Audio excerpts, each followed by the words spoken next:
Bonsoir à tous, nous sommes le vendredi 30 novembre 2012. Vous écoutez African Time sur WPAT 930 AM. Il est 21h à New York, 4h à Gaza et Tel Aviv. Vous suivez la principale édition de l'actualité africaine en français. Aïssa Taba au micro, Dambabou à la technique.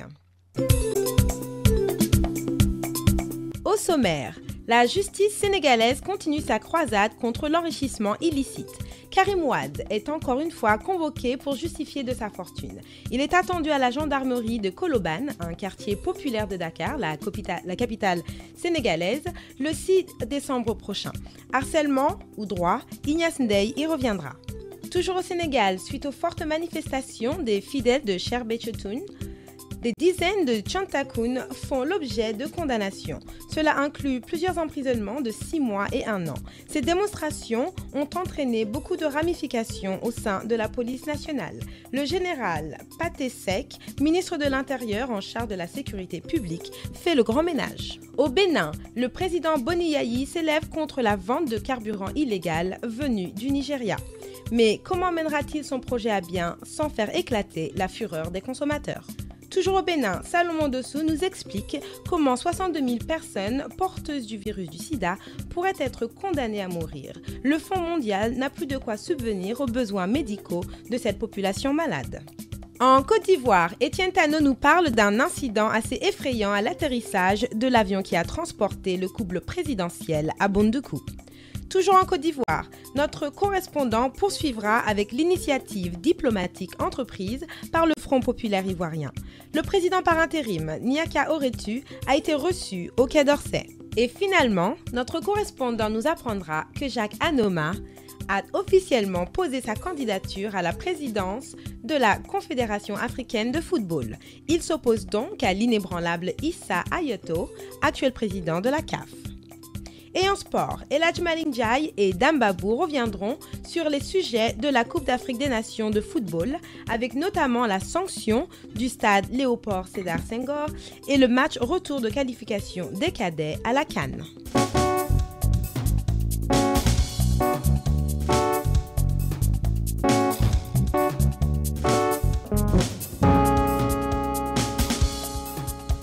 Mesdames et messieurs, bonsoir. Nous sommes ravis de vous retrouver sur African Time. Merci de votre fidélité. Vous écoutez votre émission sur Internet à yolele.com, à la radio sur WPAT 930 AM et au téléphone composez le 979 228 42 28. Cette émission est sponsorisée par la compagnie aérienne Royal Air Maroc.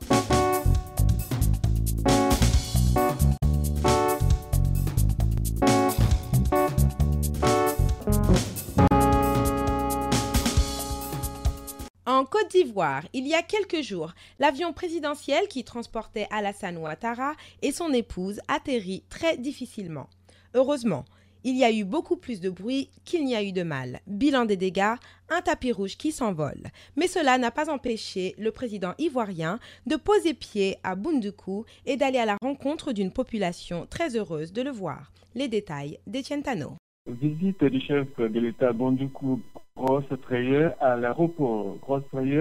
de Bondoukou le mardi dernier lors de la visite du chef de l'État Alassane Ouattara dans cette région située au nord-est de la Côte d'Ivoire. Il y a 2 ans, il était dans cette région en tant que candidat. Le mardi 27 novembre dernier, il s'est présenté à cette même population en sa qualité de président de la République pour échanger avec cette même population qui tenait à lui exposer ses problèmes et autres préoccupations. L'attente de la population du Zanzan a d'ailleurs été comblée. Toutefois, lors de l'atterrissage du président et sa délégation, il y a eu plus de peur que de mal au sol. En effet, au moment de freiner sa course après l'atterrissage,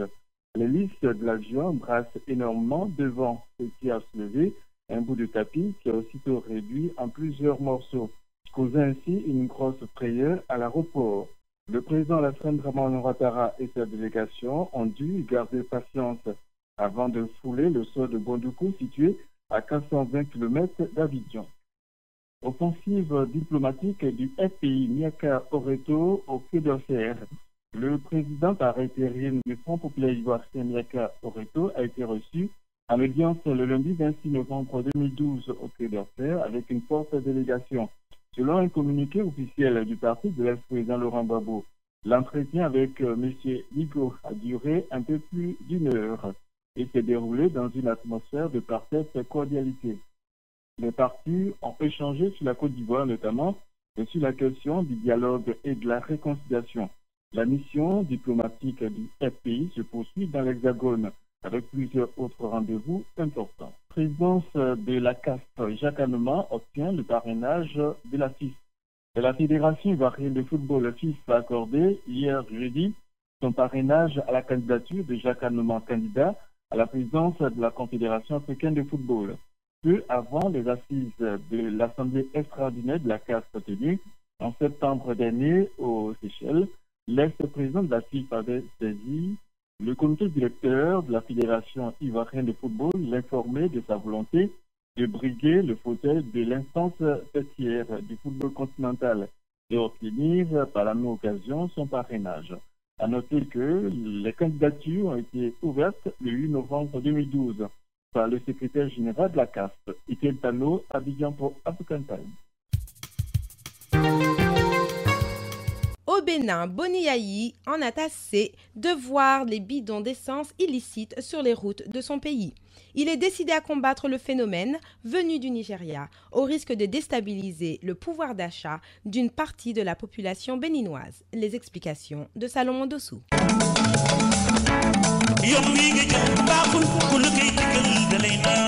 Votre compagnie aérienne préférée, Royal Air Maroc, est toujours à l'écoute de vos désirs et demandes.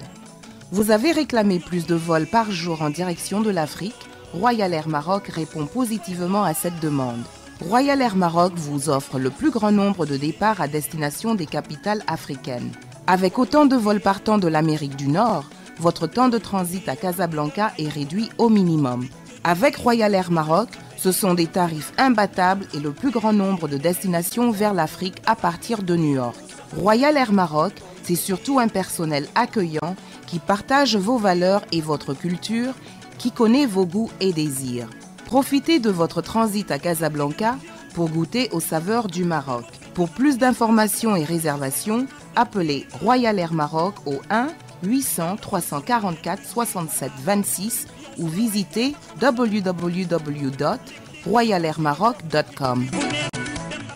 American Language Center, le spécialiste de l'enseignement de la langue anglaise à New York, vous invite à visiter ses nouveaux locaux beaucoup plus spacieux et plus commodes pour votre apprentissage de la langue en Amérique. Il se situe au 229 Ouest, 36e rue, au 3e étage, entre la 7e et la 8e avenue, à 2 rues de Penn Station. Après 35 ans d'expérience et un corps d'enseignants hautement qualifiés, American Language Center propose des cours pour les débutants et pour tous ceux qui veulent approfondir leur connaissance de la langue. Les frais de scolarité d'American Language Center sont très compétitifs et son enseignement est le meilleur dans le pays. Pour les habitants de Queens, la branche locale est au Jackson Heights, 7501 Broadway. Pour tout renseignement, appelez 1-800-ENGLISH, 1-800-364-5474, 1-800-364-5474. Demandez après André. Au Sénégal, la lutte contre les fortunes mal acquises ne prend pas de repos et Karim Wade n'a pas le temps de respirer entre deux convocations. L'ancien ministre et fils du président déchu Abdoulaye Wade reprendra son siège de présumé à la gendarmerie de Colobane le 6 décembre prochain. Des liens sont établis entre Karim Wade, son ami et associé Ibrahim Khalil Bourgi et des sociétés de couverture. Ignace Ndeye. Le feuilleton sur la traque au bien mal acquis est encore loin de connaître son épilogue au Sénégal. Eh bien, le fils de l'ancien président du Sénégal, ex-ministre de la Terre et du Ciel, comme ironise souvent les journaux, Karim Wade devra repasser chez les enquêteurs le 6 décembre prochain. Mais déjà, ces frères libéraux qui s'illustrent depuis par leur déclaration fracassante contre sonner la grande mobilisation le jour même, le 6 décembre prochain, pour, disent-ils, dénoncer ce qu'ils qualifient d'acharnement du pouvoir contre ces anciens dignitaires de l'ancien régime. Pour Mody Diagne Fada, le porte-parole du Parti démocratique sénégalais, l'occasion sera saisie pour décrier la gestion du pays par le régime Macky Sall. Mais ces libéraux ne seront pas seuls à la place de l'Obélisque à Dakar, puisque les militants de l'Alliance pour la République ont décidé eux aussi d'y faire un rassemblement pour soutenir leur leader, président de la République, Macky Sall. Et comme si cela ne suffisait pas, le M23, du nom du mouvement du compte également se mobiliser à cette même place et le même jour. Entre réunistes et apéristes, on se jette des flèches depuis, mais le député réuniste Thierno Bokoum, dans un entretien à Sénégal, déclare que ceux qui s'attaquent souvent à son leader Idrissa Seck ne sont motivés que par des relations à des forces politiques. Pour lui, aucun responsable de l'affaire digne de ce nom n'a attaqué le réuni de Idrissa Seck. Et ceux qui croyaient que tous les libéraux sont solidaires à leurs frères convoqués par la justice doivent déchanter. Certains, comme Maître Souleymane Ndéné, ex-premier ministre, et Samuel Sarr, ex-ministre de l'énergie, ne viendront pas au secours de Karim Wade. Il voit d'ailleurs dans la publicité faite autour de Karim Wade une façon de ressusciter la génération du complet, mais également de faire la promotion du fils du chef de l'ancien chef de l'État, Maître Abdoulaye Wade. Pour certains, comme Mohamed Samb, ancien patron des wadistes qui a rejoint la formation de Pape Diop, les responsables du Parti démocratique sénégalais travaillent en ce moment pour porter Karim Wade à la tête du parti. Il estime, lui, que le PDS n'a plus d'avenir. Déclaration faite dans le journal La Tribune. Cette semaine, le Conseil régional de Dakar a retenu les attentions. Les travailleurs de la dite institution sont descendus dans la rue pour crier leur colère.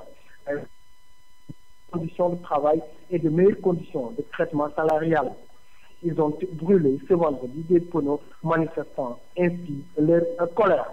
Cette semaine, les dizaines de Thiantakoun du nom des disciples du guide spirituel Cheikh Béthio Thioune et ses anciens arrêtés, ces dizaines de Thiantakoun arrêtés et placés sous mandat de dépôt après les grandes manifestations de Thiantakoun à Dakar ont été édifiées sur leur sort cette semaine. Une dizaine d'entre eux condamnés à 6 mois de prison, les têtes de file ou encore les djihouris écopent d'1 an de prison, tandis que d'autres ont été tout simplement relaxés. Et le nouveau ministre de l'Intérieur, le général Pathé Seck, n'a pas mis du temps pour donner un coup de balai à la police nationale. C'est ainsi que le directeur de la sûreté publique, Pape Mafal Ndiaye, a été démis de ses fonctions, tout comme Anna Semouki, qui laisse son poste à Seydou Bokar Yad, qui devient ainsi le directeur de la police judiciaire. La 21e édition de la foire de Dakar s'est ouverte cette semaine, occasion saisie pour faire des échanges entre différents pays présents à ce rendez-vous économique. Et puis, la campagne de commercialisation arachidière a démarré officiellement cette semaine au Sénégal. 190 francs, le prix du kilogramme d'arachide qui a été fixé par l'État, l'État qui a décidé de libéraliser la commercialisation de l'arachide. Et des mesures ont même été prises par l'État pour éviter l'histoire de bons impayés. C'est d'ailleurs le fameux Tegui qui a été lancé par le nouveau ministre de l'Agriculture, un slogan brandi cette semaine par le ministre de l'Agriculture, Abdoulaye Baldé, qui avertit les spéculateurs et autres fossoyeurs du secteur. Les forces de sécurité seront mises à contribution pour éviter tout dérapage dans cette campagne de commercialisation arachidière. Ainsi va l'actualité cette semaine au Sénégal, à Dakar, pour African Time. Ignace Ndeye. En Guinée, la justice semble avoir du mal à avancer l'enquête sur l'assassinat d'Aïssatou Boiro.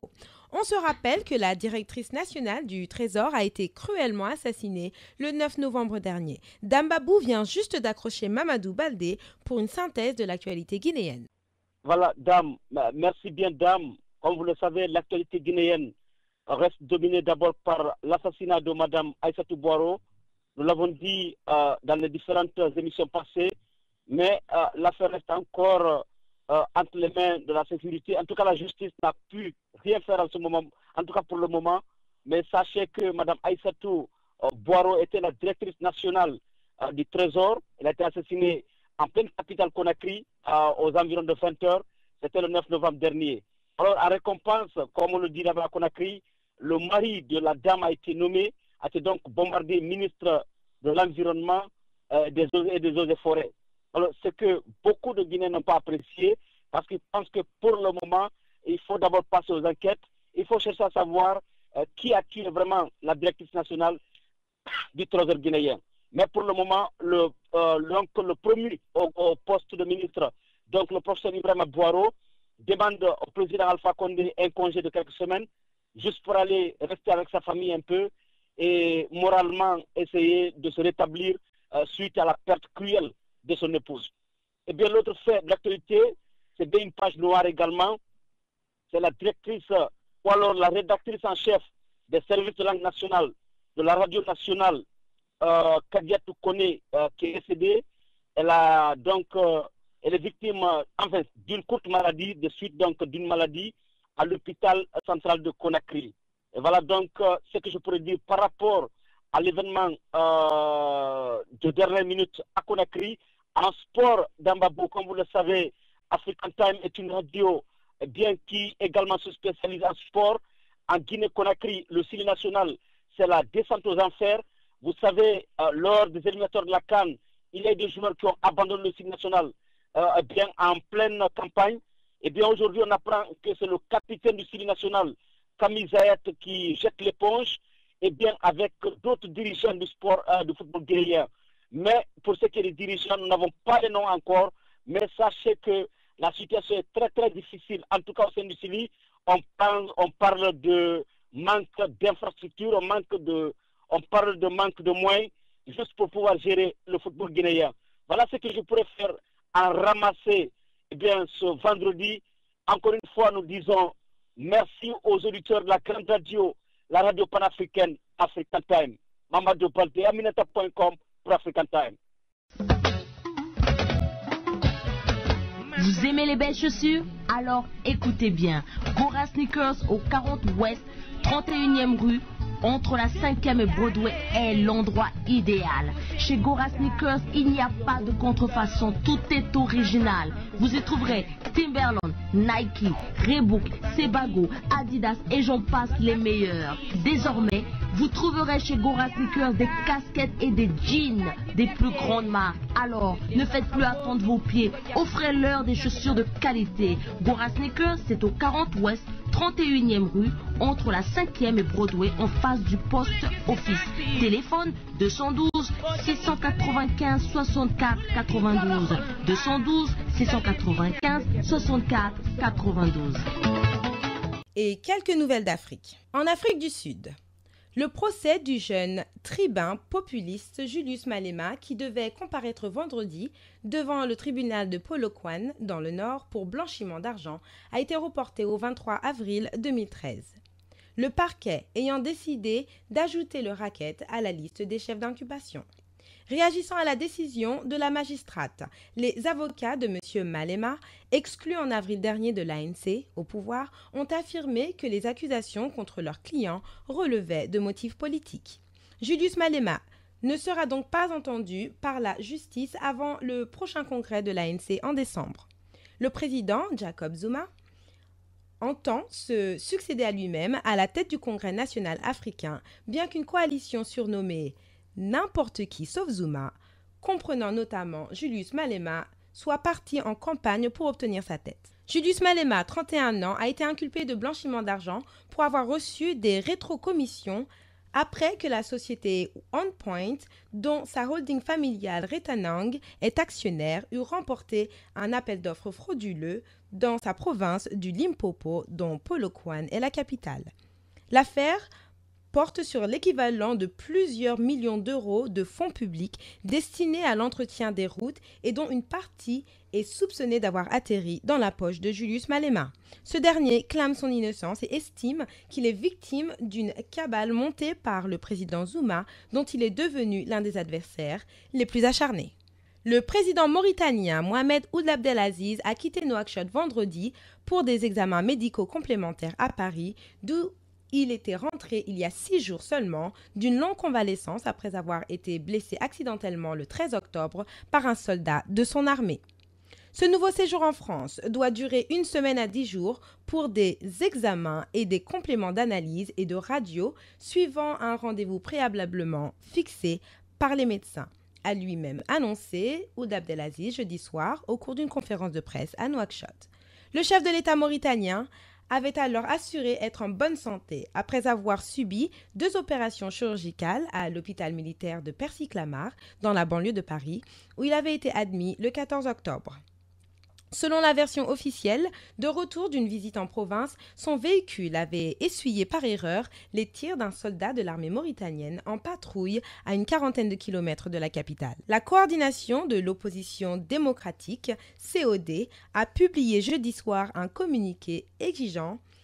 une commission d'enquête indépendante sur l'incident du 13 octobre. La COD, qui conteste la légitimité du président Aziz et réclame son départ du pouvoir, avait, durant son premier séjour médical en France, organisé plusieurs manifestations pour dénoncer un vide juridique et politique. En Égypte, des dizaines de milliers d'Égyptiens manifestaient au Caire contre le président Mohamed Morsi après l'adoption par une commission majoritairement islamiste d'un projet de constitution accusé de porter atteinte à la liberté religieuse et d'expression. Après des mois de blocage, les 234 articles du projet de constitution ont été adoptés en quelques heures lors d'une séance marathon par une commission constituante convoquée en urgence. Le texte doit être remis samedi à M. Morsi pour qu'un référendum soit organisé dans 2 semaines sur ce projet qui doit remplacer la loi fondamentale suspendue après la chute de Hosni Moubarak début 2011. Comme dans l'ancienne constitution, le projet fait des principes de la charia la source principale de la législation, une formulation assez consensuelle en Égypte.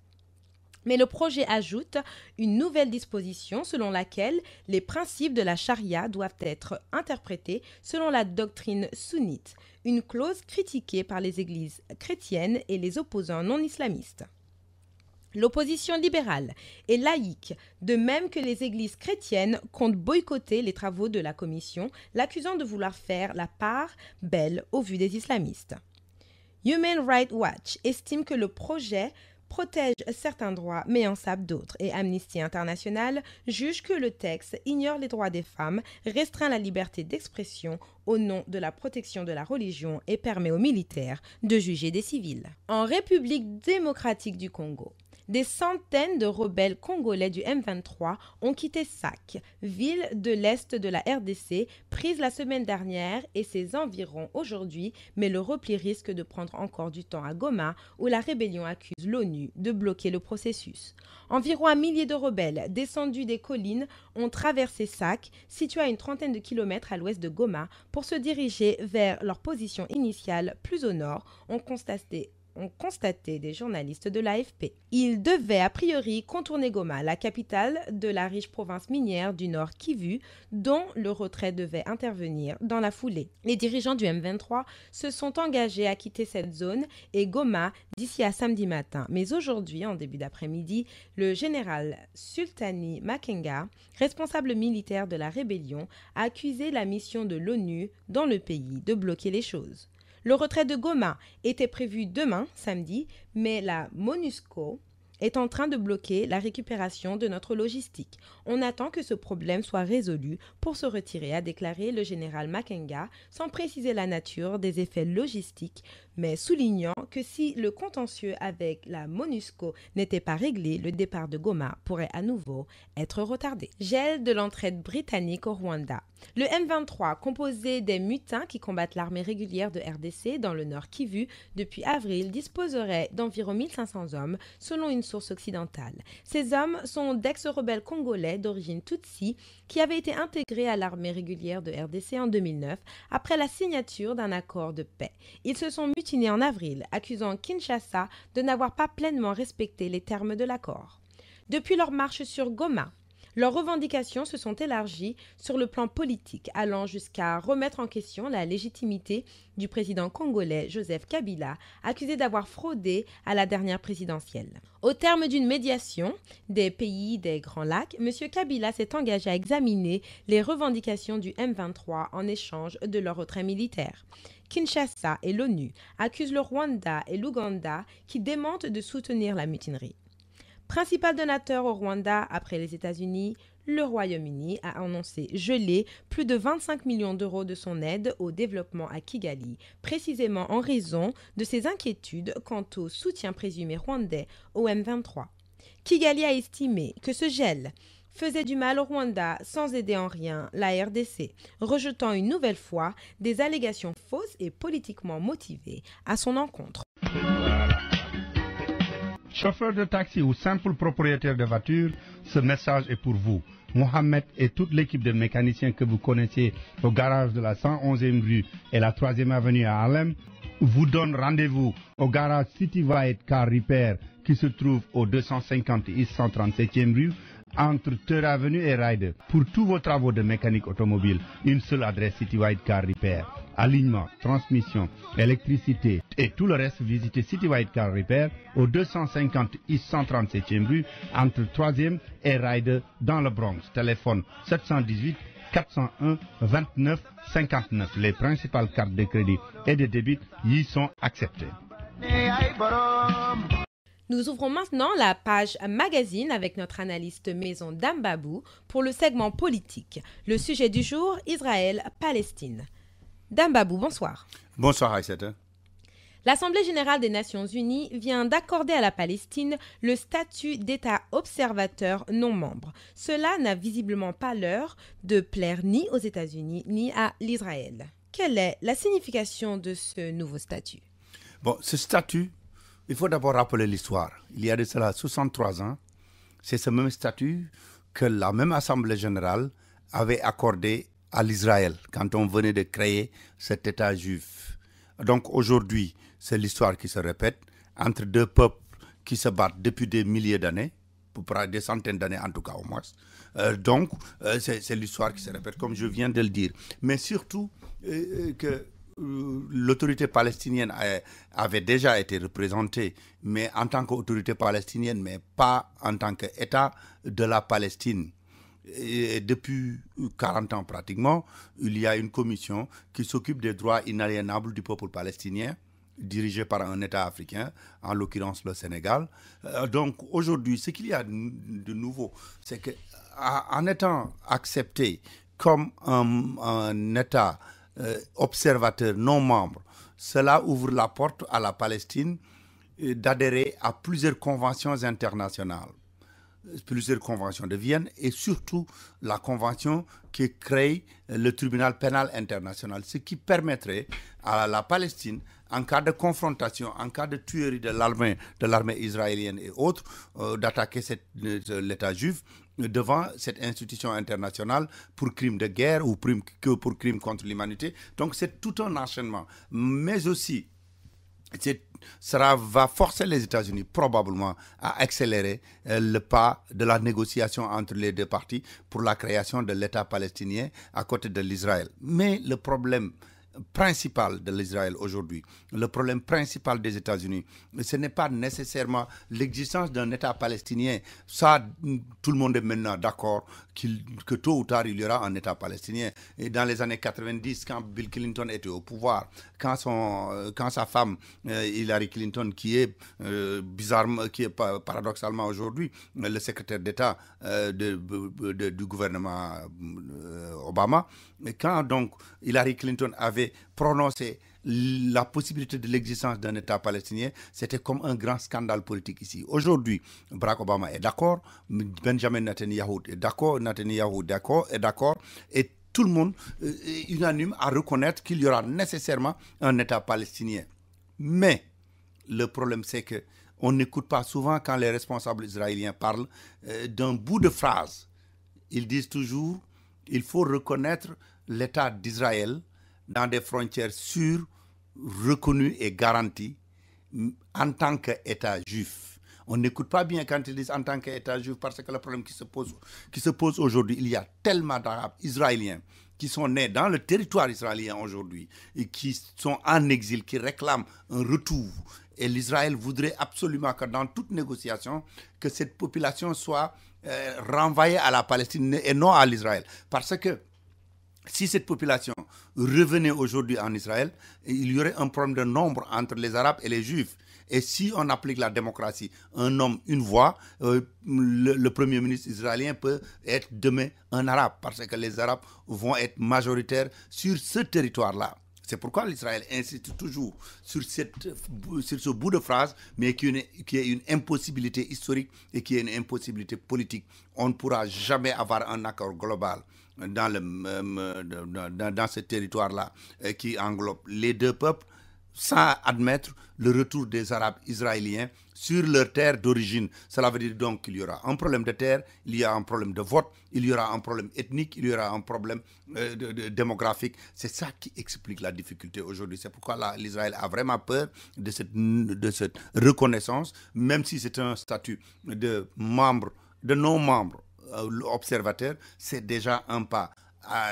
extrêmement important et surtout ça rappelle l'histoire. Les Arabes pensaient, il y a de cela 60 ans, qu'il était impossible que l'État d'Israël reste là où il est aujourd'hui et se développe comme une puissance militaire, une puissance économique et une puissance culturelle dans le monde arabe. Et c'est pourquoi l'Israël, qui se souvient exactement de cette situation d'il y a de cela 60 ans, a réellement peur et ses alliés occidentaux se sont abstenus parce qu'effectivement sont obligés de s'abstenir à part les États-Unis, et la France a pris quand même son courage à deux mains pour accepter cette résolution et reconnaître l'État palestinien en tant qu'observateur au niveau de l'Assemblée générale. Dambabou, merci. Et nous poursuivons maintenant avec la page de l'actualité sportive. Les Sénégalais sont privés de matchs internationaux de football pour une durée d'1 an. Le seul stade de football accrédité pour recevoir les rencontres internationales, le stade du président Senghor, a été affligé de cette sanction suite aux incidents intervenus lors de la rencontre Sénégal-Côte d'Ivoire pour le match retour de qualification de la Coupe d'Afrique des Nations de football. Eladj Malick Ndiaye au micro de Dambabou.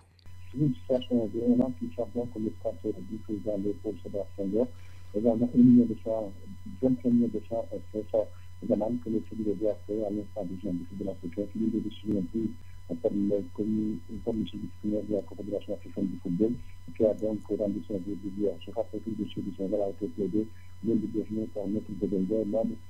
du partenaire électoral du sport par le président de la Fédération de l'Uruguay, l'humanité, par le président de la communauté de la Fédération sénégalaise de football, une décision donc qui est tombée et qui a été diversement appréciée par le Sénégal. Le football estime que c'est une sanction raisonnable, comme le déclare la Fédération de l'Uruguay, qui déclare même que le fédéral, normalement, ne doit pas interjeter après plus que la sanction est vraiment raisonnable. Alors, certains sportifs du notre côté estiment que le fédéral donné pour faire aujourd'hui, ce qu'il doit faire, c'est de rembourser son établi, puisque aujourd'hui, avec cette suspension du stade de Sénégal, on peut que le football sénégalais a été touché, puisque aucun partenaire Sénégal a ajouté certaines compétitions internationales.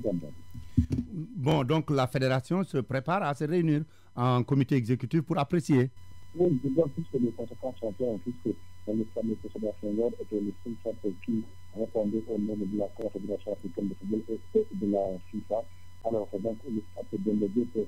qui est situé à Dakar, il n'est pas également imposé par la Fédération africaine de football, puisque bien sûr se trouve dans une état de dégradation très avancée. Ensuite, la production du classement également se trouve également dans une état de dégradation assez avancée. Les autres stades régionaux, notamment Kailek, Ziguinchor et Thiès, ne bénéficient pas d'interrogation, raison pour laquelle les Sénégalais vont absolument recevoir le prochain adversaire de l'Angola dans le cadre des éliminatoires de la Coupe du Monde 2014 dans le pays limitrophe. Et la fédération va être réunie pour apprécier cette situation. Il y aura aussi, je crois, au niveau du karaté, les Sénégalais qui ne seront pas contents quand l'équipe nationale reviendra de France au niveau des championnats du monde. Les champions du monde coach ont pris fin à 2 fois en France. Les Lions du Sénégal qui sont produits, aucune médaille n'a été récoltée par le Sénégal. En cela, ça veut dire beaucoup de difficultés liées à l'organisation également dans la première réunion intercadrée. Le premier problème à signaler, c'est la disparition ancien Bakar de Finifan, la combattante sénégalaise, M. Santé, et le deuxième raison pour laquelle le Sénégal a été tous contraints de faire face à l'État, à la justice fédérale. Nous sommes ensemble, nous avons des Finifan, une combattante de président, mais sur laquelle le Sénégal avait beaucoup de problèmes également à signer sur le problème de management et de relations difficiles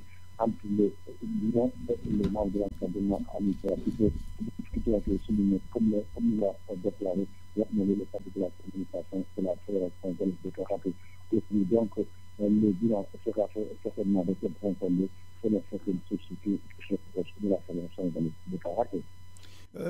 Parlons maintenant en dernier lieu de la lutte avec frappe. On a l'impression qu'Aziz Ndiaye ne s'amuse pas, lui, pendant que les autres promoteurs soit ont des problèmes, soit ils hésitent. Lui, il commence réellement. Il commence réellement, Ndiaye, donc il ne faut pas dire qu'il a fait les règles établies par le président de technique, en tout cas interroger l'autorité de la présentation des combats organisés par la production, avec le fait qu'il a payé plus de 100 millions, il a avoué avec l'aide des sponsors, puisque en tout et pour tous ces combats vont lui coûter à 500 millions de francs CFA. L'une des affiches phares donc de cette saison pour Ndiaye, c'est dans le débat contre Tafatine, deux lutteurs qui sont au sommet de leur art et qui sont dans les confrontations étaient devenues militaires. Alors, dans le débat a commencé à lancer des titres à Tafatine, il a déclaré génocide qui fait partie des lutteurs les plus nuls, donc des grands lutteurs les plus nuls, Tafatine a répliqué. Vous verrez le jour J, donc au mois de juin prochain, je dirai que je suis le meilleur. Position également, c'était pour Ndiaye, c'est de mal qui a contre le plus de développement dans le débat, qui n'a jamais eu de défaite dans le monde, 9 combats, 9 victoires, mais également on peut signaler à passer qui fera face à Bayern Munich, d'autres combats, notamment Voyner de l'école de Liban qui fera face à Rouen. Dans Babou Rouen, il faut aussi insister, fusion nationale, fusion étrangère, qui discute de Koumarini avec frappe. Il est extraordinaire comme il puisqu'il verra tous ses adversaires. Elhadj Malick Ndiaye, merci. Avez-vous des vidéos à transférer sur DVD, des cassettes audio sur CD? Allez à Yat Ndendori de Mamadou Senghot. N'oubliez pas, toutes les nouveautés de la musique africaine sont toujours disponibles à Yat Ndendori avant d'arriver chez les autres longtemps après. Aussi, à partir de maintenant, Yat Ndendori envoie votre argent au Sénégal, en Côte d'Ivoire, au Mali, en Guinée, en Mauritanie, en Gambie et tant d'autres pays. Yat Ndendori, c'est un service de transfert d'argent en toute sécurité, un bon taux de change et des frais d'envoi les moins chers à New York. Yat Ndendori de Mamadou Senghot est au 365 Lenox Avenue entre la 128e et la 129e rue. Téléphone 646 620 09 33 ou 646 659 42 94. C'est la fin de cette édition. Merci de l'avoir suivi. Dambabou va prendre le micro pour le journal en Wolof. On se retrouve vendredi prochain pour une nouvelle édition d'African Time sur WPAT 930 AM. Au revoir.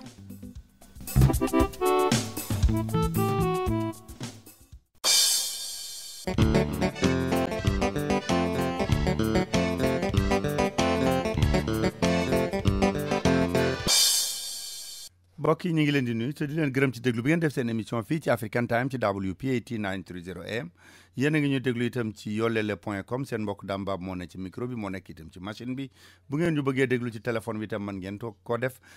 ci 979 282 4228 979 282 4228 977 288 42 28 977 288 42 28 seen mbokk Dambab moo ne ci micro bi moo nekk itam ci machine bi ni ñu ko baaxoo di def ajuma ju nekk noonu lañ koy defee ci ajumay tey ji dana leen di xabaar yi bu ñu noppee ci xabaar yi door leen léegi balaa ñuy tàggoo ak yéen ñu leen xamal ne itam bu émission bi weesoo bu ngeen amee loo xam ne da ngeen ko cee bëgg a wax wala ngeen xalaat yu ngeen ñu ci bëgg a jox te mënul woon a dugg ci téléphone bi da ngeen ñu mën a yónnee email ci info@africantimeradio.com info@africantimeradio.com. Sénégal moom lañ fa doon waxtaane ay bés yi wees yëpp moom lañ fay waxtaane ci ay bés gi mooy mbiri Karim Wade yeeg dem ak dikk yi mu def ca gendarmerie ak ñi ànd ak moom ak ñu mësoon a liggéey ak moom ñu am ci ñu ñuy woo mel ne dañ leen laaj ñoom it nu ñuy def ba xam li ñuy jiñ Karim Wade ñoom am nañ luñ ci xam wala déet loolu danañ ci ñëw ak yéen ci lu yaatoo yaatu ak ki nga xam ne moom mooy Pape Ndaw dana dellu seeg ñun itam ca gouvernement ba ña nga xam ne ñoo ko jiite itam ku mel ne Abdou Latif Coulibaly te kaddu gouvernement ba lan la ci jot a wax loolu Pape Ndaw dana ci ci ñëw ak ñun Pape Ndaw dana dellu seeg ñun itam ci mbiru Serigne Cheikh Béthio Thioune nga xam ne fi mu nekk nii génn nañ ko ca kaso ba yóbbu ko ca hôpital la Dantec waaye foofa itam dafa am pavillon boo xam ne ñu jógee ci kaso ñoom la ñu fa yóbbu foofu la nekk ñi nga xam ne itam ñoo doon ay taalibeem te ñu yëngaloon Ndakaaru wala boog ñu jiñoon leen ko tribunal léegi nee na leen yéen a ko def ñaar fukk ci ñoom nag nee nañ leen yéen dañ leen cee dugal rek dem leen ñibbi seen i kër waaye am na ci ñooñ juróom benn weer lañu leen tëj am ci ñoo xam ne atum lëmm lañ leen ne danañ ko toog ci kaso bi te daañu fay itam xaalis bu baree lu mat 2 téeméeri million ak lu topp loolu Pape Ndaw danañu ko leeralal daañu dellu seeg Pape Ndaw itam ci lu jëm ci police ndaxte ñu bari ñoo xam ne ay njiit la ñu woon jàpp nañu ne li cantaku ni yëngaloon te defuñu ca lañ ca waroon def moo tax jëlee nañ leen fa yóbbu feneen Pape Ndaw danañ ñëw ak ñun itam ci li gouvernement ba décidé ren ci gerte gi nga xam ne dañ koy jënd ci baykat yi gouvernement ba wax ne président ne na teg gi rek ku jël gerte baykat yi da ngay fay ci saase wala da nga ko digaale ak ñi nga xam ne ñooy gouvernement bi Pape Ndaw danañu wax loolu mooy lan Pape Ndaw danañ ñëw ak ñun itam ci lu jëm ci wàllu politique diggante Idrissa Seck ak Macky Sall ndax dafa nar a yàqu wala déet lan la ci waa kër Macky wax lan la ci waa kër Idrissa Seck wax ñu dellu si ceeg Pape Ndaw balaa ñuy jeexal ak moom ci lu jëm ci président Abdoulaye Wade mi ñuy waxati mbiri xaalis ñu ne diggante ñaari élection yi lu gaaw fukki fan ak juróom yooyu wala ñaar fukki fan ak benn yi jot na ci ne tungaañ ñaari fukki milliards ak juróom-ñeent yooyu nee nañu fa ñu waxoon ne fa la jëm dugalu ko fa loolu yëpp dinañ ci dellu si ak Pape Ndaw kon boog ñu daal di ñëw ak yéen li nga xam ne moo jëm ci xabaar yi te di leen fàttali nag ne émission bi ngeen di déglu Royal Air Maroc moo leen dimbali ba ngeen mën cee jot kon mbokk yi balaa ñuy tàmbalee ak yéen ñaari jéggalu la ñuy def benn bi mooy danoo tardé lool yéen seen bopp déglu ngeen ko ci français bi moo tax wolof bi xam naa du tardé moom waaye français bi ñu ngi ciy jéglu lu baax waaye itam balaa ñuy tàmbaleeg Pape Ndaw ñu di leen xamal ne tey jii téléphone bi neexul woon dara bari na lool ay jafe-jafe jéem nañu li ñu ci man ngir di dindi li jafe-jafe yi waaye du neex a dégloo comme ni mu daan neex a dégloo waaye nag leer na leer bu doy sëkk ba ngeen mën a xam li nga xam ne moom la ñuy waxtaanee.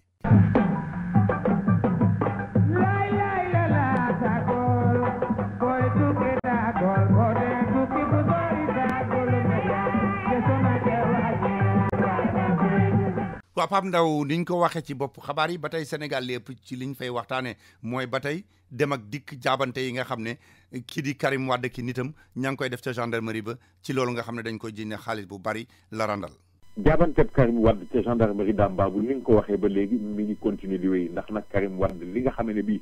moom la ñu koy tuumaal wala moom la ñuy ruuma daan jëmale ci moom daal dañoo jàpp ne dafa am alal ju bari joo xam ne ni daf ko jëlee ci réew mi yóbbu ko te alal jooju moomu ko. gaa yi nag ne duñu bàyyi lenn loo xam ne lii duñu ko gëstu wala ñu lëñbët ko mbaa ñu lëñatu ko mu demee ni ki nag dem na ba ci sax te chaîne de télévision bi nga xamee ne bii moom la ñuy wax Canal Info News nekk fii ci réew mi ñu yaakaar ne rek Karim Wade moo nekk ci ginnaaw tax na nag ñu woo ki nga xamee ne bii moo di Vieux Aïdara mi jiite chaîne de télévision boobu ndax moom moo nekk directeur général bi waaye tamit woo nañu benn journaliste bu ñuy wax Cheikh Tidiane Ndiaye ak koo xam ne ni expert comptable la ñu di ko wax Mansour Gaye loolu yëpp pour leeral rek ni nga xam ne bi noonu la ñu nasee ak noccee jëm ci mbirum chaîne télévision privée boobu ñuy wax Canal Info News ba tax na nag tey jii ñooñu ñëpp daal dañu leen woo dékk leen ni nopp pour ñu leeral ndax xam nga booy fàttaliku Cheikh Tidiane Ndiaye moom moo daan def benn émission bu ñuy wax raconte un peu loolu ci RTS la ko doon defee laataa ñuy door télévision boobu di Canal Info ci atum 2006 moom Cheikh Tidiane Ndiaye nag ba ñu fa jógee ci la jébbal télévision boobu ki nga xamee ne bii moo di Vieux Aïdara nekk directeur général bi te xam nga ne ñooñu ñëpp dañuy wax ne daal ay jegeñaale Karim Wade lañu booleeg tamit Mansour Gaye di expert comptable bi nga xamee ne bii moom moo defoon montage financier bi nga gis ne rek daam gars yi bàyyiwuñu lenn mbiri Karim moom nee nañu faw ñu leeral ko. waaw defe naa nag affaire Cheikh Tidiane Ndiaye bi mën na ci indi problème pour waa Karim ak ñi mu àndal ndax xam nga. moom ak Vieux Aïdara dañu yàgg ñoo taxawaloon télévision Sud ba nekkoon France Sud Communication LCA bi ñu ñëwee itam ñoo taxawal ni nga ko waxee Canal Info waaye dañu mujj xuloo ci seen biir ba ñu bari yaakaar nañ ne fi mu ne sax boo moytul Cheikh Tidiane mooy yëgal gars yi mais du defe naa mbir yi yemul rek ci ñoom parce que Balde itam am na ñu demoon ba wax ne digganteem ak Karim dafa tàmbali woon mel ne luy bëgg a yàqu fi mu nekk nii gars yi nee nañ ñoom déggoowaat nañu comme ñoo bokk benn noon bi fi mu ne muy gendarmerie bi. waaw ndax xam nga dafa fekk ne Karim Wade bi ñu koy woo di ko dékki nopp ci li nga xamee ne bii moom la ñu koy jiiñ ak di ko tuumaal yépp daf cee bokk li nga xamee ne bii moo di ANOCI te xam nga ANOCI mooy kuréel gi nga xamee ne bii moom la ñu dénkoon ni ñu waroon doxalee OCI bi di kuréel googu lëkkale réew yi jullit yi bi nga xamee ne bii ñu ngi ko doon amal ci Ndakaaru boobee nag Karim Wade moom la ñu jëloon yëf yi teg ko ci loxoom waaye dañuy wax naan Abdoulaye Baldé moo nekkoon directeur exécutif bi ba am na jamono sax Abdoulaye Wade doon def li nga xamee ne bii moom la ñuy wax làq sa doom dóor doomi jàmbur parce que Abdoulaye Wade doon na fi wax ne Karim bu ko kenn wax lenn parce que moom jiitewuloon lenn doonu loon signé doonu loon génne xaalis mais loolu Abdoulaye Baldé moo ko doon lijjanti tey jii nga xamee ne bii nag ñu ngi enquête Karim jëm ci mbirum ANOCI ñu bari dañuy wax naan Abdoulaye Baldé faw loxoom dugg ci mbir mi ndax ñoom ñaar ñoo doon fiq loolu tax na nag booy xool Karim Wade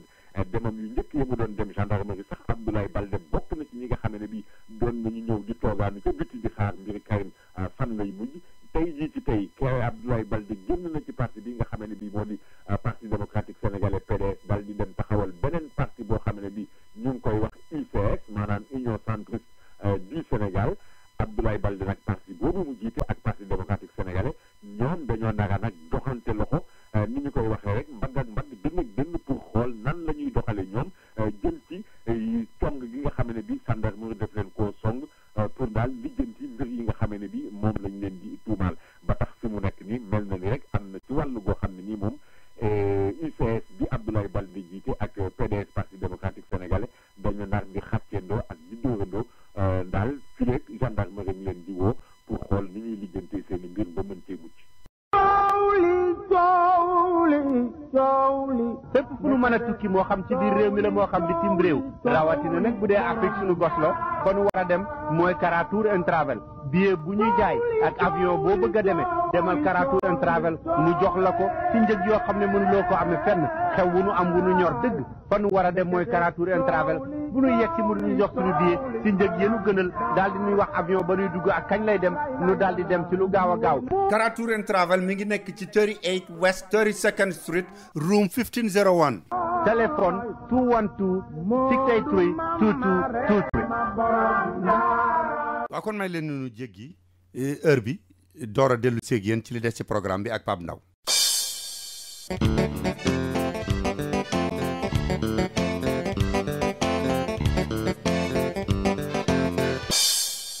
waaw donc kon mbokk yi li ñu def rek mooy daal di dellu si waat ak yéen fi nga xam ne foofu la ñu toll woon ak Pape Ndaw ci laaj yi ñu ko doon laaj mu wéy ci tontu yi bu ko defee ñu door a dellu si waat ak yéen bu ñu noppee ak li jëm ci mbiru sport bi ak mbiru yëgle yi xam naa ne tey ji sax bëggoon nañu am Xaadim Samb dafa jàpp lool yaakaar naa ne ndax jéem nañ ko jot ay yoon kon defe naa ne tey duñ ko mën a am waaye du tee rek ñu dellu ci li des ci programme bi. waaw Abdoulaye Baldé de man bi ma ko mujjee wax dafa ma ne ba muy neex de kenn neewu ma dinañ wax sa yaay yaa ngi liggéey bu rafet léegi la ñuy door a wax ne moom moo yoroon yëf yi. bon mais dafa mel ne waa PDS ni nga ko waxee jóg nañ ci taxawu mais du PDS yëpp ndax ci seen biir sax mi ngi am luñ ci ruumandaat fi mu nekk ba Souleymane Ndéné Ndiaye am lu mu ci jot a wax. waaw am na luñ ci wax parce que daam li nga xam ne bii moo ko indi moo di tey jii waa parti démocratique sénégalais wala ñenn ci ñoom dañu gis ne daal li nga xam ne bii noonu la Karim Wade di doxalee tey jii neexu leen parce que booy xool Karim Wade fan yi ñu génn dafa dalal ay militants yu bari yoo xam ne ci banlieue bi bu Ndakaaru la ñu jógee loolu nag metti ñenn ci ñi nga xam ne bi ñoo nekk parti démocratique sénégalais ñu ngi wax sax naaj naan Karim Wade dalal na fukki conseillers municipaux ak ñaar yoo xam ne Benno Siggil Sénégal la ñu bokk loolu nag ñu ne ñi nga xam ne bi ñooy ruumandaat loolu dafa mel ni Karim dafa am ñoo xam ne ni tey dañoo nekk ci parti démocratique sénégalais ñu demee ni ki ay ñoom maître Madické Niang ak ñeneen ñoo xam ne ni daal li ñuy liggéey wala li ñu bëgg a lijjanti moo di fexe ba li nga xam ne bi Karim Wade ñu jébbal ko li nga xam ne ni moo di parti démocratique sénégalais parce que ñu ngi wax naan kër Madické Niang la ñu daje woon mais bokkoon na ci Omar Sarr Karim Wade nga ca woon Abdoulaye Baldé mi ngi ci woon ak itamit sax El Hadj Amadou Sall bon alors bu ñu defee lu ñu mel nag ñu demee ni ci Souleymane Ndéné Ndiaye nekkoon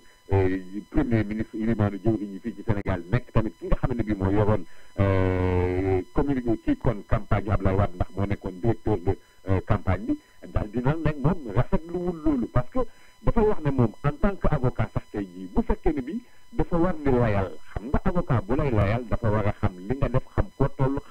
ñuy demee mais nee na moom mënul comprendre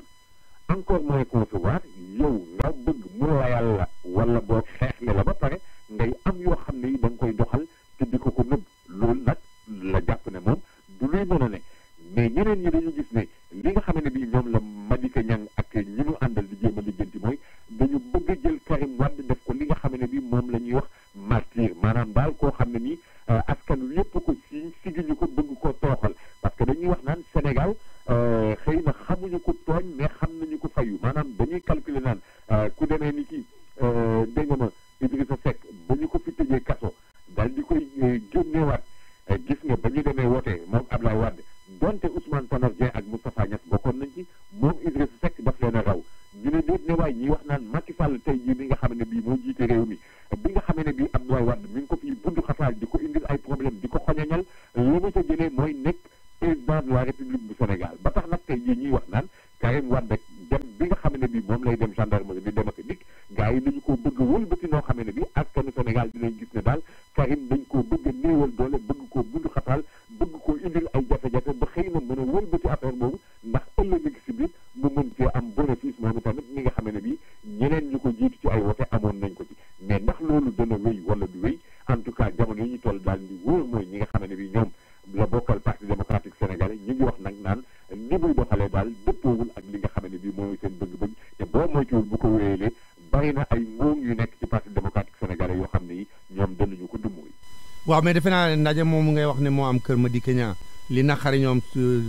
Souleymane Ndéné du rek li ndaje mi am mais dañ koo xumtoo waaw dañu ko xumtoo parce que bon dafa nekk loo xam ne li aussi dafa mel ni dañu leen ko nëbb parce que ba ñu koy doxal ñoom yëguñu ci ni ñu fekkewuñu maanaam ci weewu nag la ñu ko foree wala bi pënd bi demee ba wuri la ñu doon a xam ne affaire yi am na loolu mooy li leen metti tey yi parce que dañuy wax naan ñoom gars yi la ñu nekk ci suuf di liggéey wala di doxal yoo xam ne yi dañu leen koy nëbb ñoom nëbb boobu ñu leen di nëbb nag mooy li nga xam ne bi mënuñu ko muñ parce que nag mënuñoo nangu ñoom bokk benn kuréel ne nit dañuy wëlbatiku di jàppale Karim ñi ko xeexle parce que dañu nangu ne wala dañu gëm ne dañu koy néewal doole wala dañu leen di bund xataal parce que papa moo nekkoon njiitu réew mi wala bon dugg na fii génn fii dañu ko sëñ fan na affaire yu mel noonu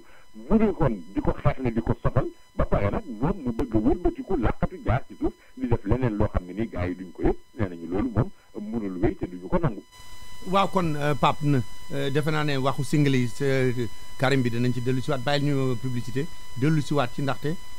waa PDS itam am na luñ ci nar a def li ñu jàpp ne moom dañ ko single fu ñu ko waxee ñëpp yaakaar ne mënula am ndax day neex lool Omar Diop bu Interpath Computer ñëwati na ak benn spécial boo xam ne bu ma leen ko waxee li fekk demu leen fa da ngeen di yaakaar ne mënula am Dell Computer bu baax lool ànd ak écran am ñu di leen ko jaayee $139 rek waaye nag xam ngeen ne loolu kenn du ci am lu bari lool bu ngeen bëggee am ci computer Dell yooyu nga xam ne desktop la buy ànd ak écran am ànd ak keyboard am ànd ak mouse ba ca charger ba lépp ñu boole ko di la ko jaay $139 da ngay dem Interpath Computer mi ngi nekk ci 15 West 116th Street ci diggante 5th ak Lenox Avenue mooy ba nekkoon ca diggante 5th ak Madison tuxu na bu yàgg léegi mi ngi ci diggante 5th ak Lenox Avenue téléphone 212 423 97 50 Omar Diop nee na xamoon ngeen ne bu ubbite classe yi jotee soxla yi bari ngeen war a jëndal seen doom yi ay computer dana ci jóg def ci lu mu man moo tax mu di leen jaay Dell Computer buy dox na mu war a doxee ànd ak écran ànd ak keyboard ànd ak mouse lépp pour $139 woo leen ko ci 212 423 9750 xam ngeen ne Royal Air Maroc lu mas a nekk seen yitte daf ci taxaw lu ngeen ko laaj dana ci def la mu man moo tax ba ngeen ko ne na vol yi yokku ba dem di yomb da koo yokku Royal Air Maroc am na ay vol yu bari yoo xam ne day jóge fii ci New York di dem ci lu mat daanaka fanweeri réew ci Afrique te nag Royal Air Maroc bi yéen leen di jaay na muy yombe kenn du leen ko mën a wax te nag bu ngeen duggee Royal Air Maroc bu ngeen wàccee ba Maroc dem Casablanca soxla wu leen visa man ngeen a génn doxantu ji jënd seen i marchandise seet dëkk ba door a déparaat te nag Royal Air Maroc ña fay liggéey seen i bokk lañu yéen a bokk aada xam li ngeen bëgg ak li ngeen di bañ kon nag bu ngeen di tukkeeti dem leen fa mu gën a yombe te gën faa baaxe muy Royal Air Maroc laaj leen ko seen agent de voyage wala ngeen woote 1-800 344 6726 1-800 344-6726 wala ngeen visiter seen website royalairmaroc.com. waa Pape ñoo ngi doon wax léegi ne waa PDS ak ñeneen ñu ànd ak Karim Wade dañu jàpp ne daal xale bi dañ ko singali li mu nekkoon doomu président Abdoulaye Wade la ba bis bi mu nar a delluwaat gendarmerie sax ñoom ci la ñu woote seenu ndaje moo xam ne dañu bëgg mbooloo mu bari ñu daje place de l'Obélisque comme ni ñu ko doon defee ci opposition bi nga xamee ne président Abdoulaye Wade moo nekkoon ci pouvoir bi. waaw parce que ñoom dañu jàpp ne Karim Wade dañu ko singali donte nag daam am na ñoo xam ne ñu ngi wax naan gone gi ay la yoon bu dee dañ koo singali it am na yoo xam ne ni dafa def li ñu naan ñu di la jiñ ndëmb ngay sottoo yooni lii parce que am na ñoo xam ne ni tey ñu ngi dem bay wax naan Karim Wade daan na am waxtu wu jot ci aéroport de Dakar daana fa am lu toll ci 5 millions ci suñuy koppar parce que dafa am benn cabinet boo xam ne ni dafa nekk boo xam ne ni moom Karim am na 35% ci cabinet bi moom moo ko yore te loolu doon ko jural xaalis boobu bon mais yooyu yëpp enquête bi dina ko leeral mais li gën wóor te wér moo di tey waa Parti démocratique Sénégal ñoom dañu gëm ne dañu ko sëngali bëgg koo toroxal ba tax nag ñu ne ñoom danañu def seen mobilisation juróom benn fan ci weeru décembre bi nga xam ne bi moom la ñu dëgmal danañu def mobilisation danañu def doxu ñaxtu danañu def doxu ñaax danañu xultu danañu xaacu danañu xatraayu ba ñëpp dégg leen dox boobu sax ñu ngi ko jàppoon ñeenti fan mais dafa fekk ne ñeenti fan dafa tombé ak màggal gi nga xam ne bi moo war a am Daaru Muxti tax nag gars yi delloo ko ginnaaw baax ko yóbbu ko juróom benn fan mais loolu Daaru Xuddus kon màggal gi nga xam ne bi moo war a am Daaru Xuddus moo tax ñu dàq ko te màggal gi xam nga ci ñeenti fan la war a am ñu dàq kon dox bi wala toogaan bi ba juróom benn fan mais tey jii li nga xam ne bii moom la nit ñi jàpp moo di loolu est-ce que du indi beneen jafe-jafe suñu gisee ne ndaw yi nga xam ne bii ñoo nekk ci M23 ñoom tamit nee nañu bés boobu nga xam ne bii Parti démocratique sénégalais ci la ñu jàpp ne dinañu def seen doxu ñaxtu wala toogaanu ñaxtu boobu ne ñoom tamit dinañu def benn contre manifestation boo xam ne nii dañuy won gars yi nag ne hey bu leen ñu tànqal bu leen ñu indil problème parce que nag ñi nga xam ne bii dañoo def naka su dul noonu wala boog ñi nga xam ne bii dañu leen di tuumaal il faut nga ñu bàyyi yoon mu def liggéeyam ba mu wóor ne def nañu wala defuñu mais fi mu nekk nii ñu ngi toll ci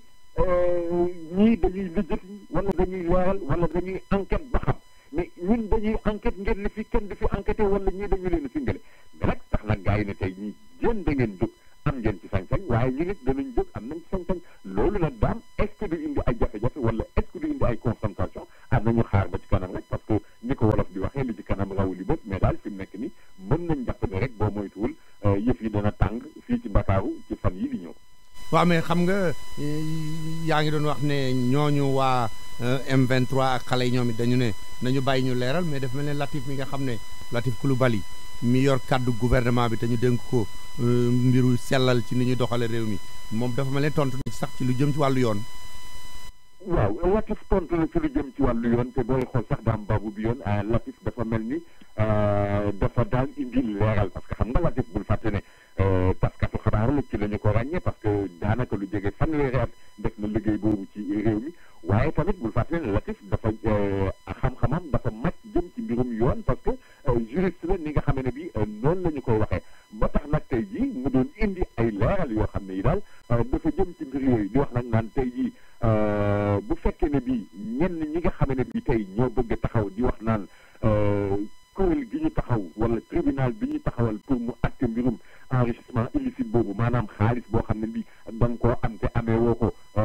ci yoon wala ni nga ko amee dëppawul ak na mu waroon a demee nee nañu ñi jéem a indi problème ci tribunal boobu dafa fekk ne mu nekk ñoo xam ne nii xëy na dañuy fàtte ni démb ak bërki démb tribunal boobu ba mu amee yàgg na parce que ci atum 1981 la Abdou Diouf taxawaloon tribunal boobu te bul fàtte ne Abdou Diouf bi mu fii nekk lépp loi boo xam ne bi jëwaan nañu ko loi bi dañu koy saytu leeral ko lijjanti ko ba mu leer nañ Cour suprême joxe ci avis ñëpp joxe ci seen avis ba mu wóor ne loi bi jaar na yoon tege na ci yoon ñu daal di promulguer loi boobu mu génn te bi nga xamee ne bii ñoom waa Parti démocratique sénégalais ñëw nañ fi ci nguur Abdoulaye Wade tribunal boobu mi ngi foon ba tey te kenn mosuloon taxaw naan tribunal bi dugg na fii génn na fii kon tey jii bu ñu bëggee wëlbati ko naan dañuy indi ay problème yoo xam ne yi amul dañuy wax ay kasa wa kasa ak naka su dul noonu parce que mi ngi fàttali même bi nga xam ne bii Abdou Diouf mi ngi wax naan yéen ñi nga xam ne bii yéenay samay mbokk te ne xaalis bi ngeen am ni ngeen ko amee sell na set na waaw waaye xaalis boobu bu fekkee ne da ngeen ko yóbbu bitim réew jëlee ji leen ko foofu ngeen delloo si ko fii ci biir réew mi ñu mën koo liggéeyee mu nekk xaalis boo xam ne dina jariñ réew mi te du ngeen ci am benn problème bu fekkee ni ngeen ko amee lew na muy fàttali ne jamono jooju Ousmane Ngom mi nga xam ne avocat la tey bokk ci Parti démocratique sénégalais moom moo doon wax naan jamono yooyu loi bi lu jaar yoon la dugg na fii génn fii fi la xar yi jaar ak fi la béy doon dóor dàq kon tey jii bu ñu toogee ba nëgë ni ñu bëgg wax naan dugg na fii génn na fee nee na dafa fekk ne loolu dañuy indi ay waxu ni ñu koy waxee waxu ku daanu ci saret wala wax joo xam ne bi yenuwul maanaa daal maanaam ci gàttal nañu bàyyi coow li te jën li nga xam ne nii mooy li war a am ñu doxal ko mais bañ a def li wolof naan bàyyi ba jaan jàll nga jël saw yat di dóor ci watit yi nee na fi mu nekk nii gars yi ci watit la ñuy dóor waaye loi bi daal amul lenn loo xam ne nii war naa mën a tax ñu naan dugg na fii wala génn ni wala privilège de juridiction bi ñuy wax naan même muy diw sàngam ministre la woon wala diw sàngam li la occupé woon moo tax beneen façon tribunal moo ko war a atte loolu yi tamit waraguñ ko mën a wax parce que fi mu nekk nii ci jamonoy enquête préliminaire la ñu toll parce que Idrissa Seck ba ñu ko fii enquête fii ak di ko jàpp juge d'instruction moo ko yeb moo ko yóbbu woon te kaso Rebeuss te boobee kenn waxul ne niñ ko yóbboo jaaduwul wala dugg na fii génn na fii te boobee waa parti démocratique sénégalais yi ñoo nekkoon fii Macky Sall bi ñu koy woo di ko dékki nopp booba kenn nekk foon di wax naan Macky Sall nekkoon na fi premier ministre wala Macky Sall nekkoon na fi président assemblée nationale kon waruñ ko woon dékk ay nopp dig wala dugg na fii génn na fee nee na daal waay wax ji nañu ko teg ci suuf képp koo xam ne nii amoo loo def wala defoo lenn warul am looy tiit wala looy ragal koo xam ne nii def nga la demal wuy ji buñ la wooyee ñu laaj la nga tontu la ngay tontu bu yenoo maanaa ñu mën koo dégg nga dem sa yoon mbaalo yàq saxaara ji waroon li ngay wax bu yenowul maanaa gars yi jëflante koog yow ci wàllu yoon moo gën coow li nga xamee ne bii amul bopp amul génn te du tee yoon danañu ko doxal. waaw dégg naa ji sax Latif mu naan ba ñuy taxawal loi bi boo ko Abdou Diouf di taxawal Boubacar Sall mi jiite woon député PDS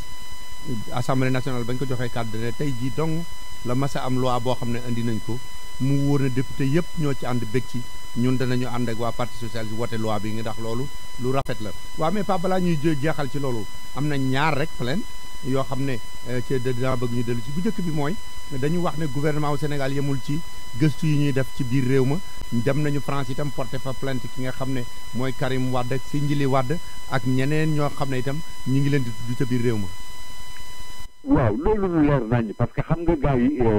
xeex bi ñuy xeex wala boog li ñuy wax naan alalu réew mi képp ku ko mosoon a jël wala ku ko jël bitim réew da nga ko goxi ci loolu la ñu toll ba tax na nag fi mu nekk nii tey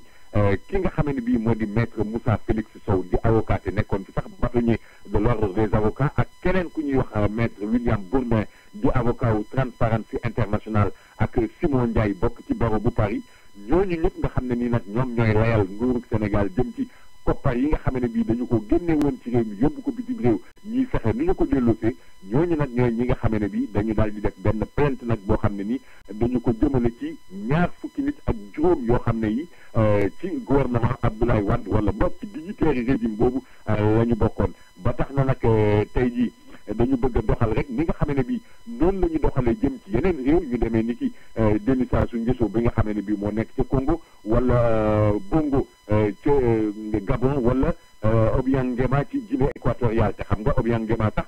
bi nga xamee ne bi plainte nañu ba plainte bi jaar ci doomam ji loolu tax hôtel particulier ba mu am ca Paris ci biir réewu France ñu daal di demoon def fa benn perquisition ba tey yi sax hôtel ba dañu ko mujj daal di jël yoon daf ko jël teg ci loxo tax na nag tey jii ñooñu daal di jël nag plainte bi ne dañu koy yóbbu bitim réew bokk ci ñi nga xam ne nii ñoom la ñuy rëbb ci plainte boobu Karim Meïssa Wade Sindiély Aïda Wade ak Ibrahima Khalil Bourgi ñu gën ko xam ci tur Bibo bokk ci nag ak ñeneen ñoo xam ne ni daal nee nañu moom li ñu yóbbu il faut ñu leeral ko dàmbaam. waaw balaa ñuy jeexal ci loolu yaa ngi doon tudd léegi avocat boobu ñuy wax maître Bourdin mbaadu moom la am président Abdoulaye Wade ak Karim porté woon plainte ba tey jii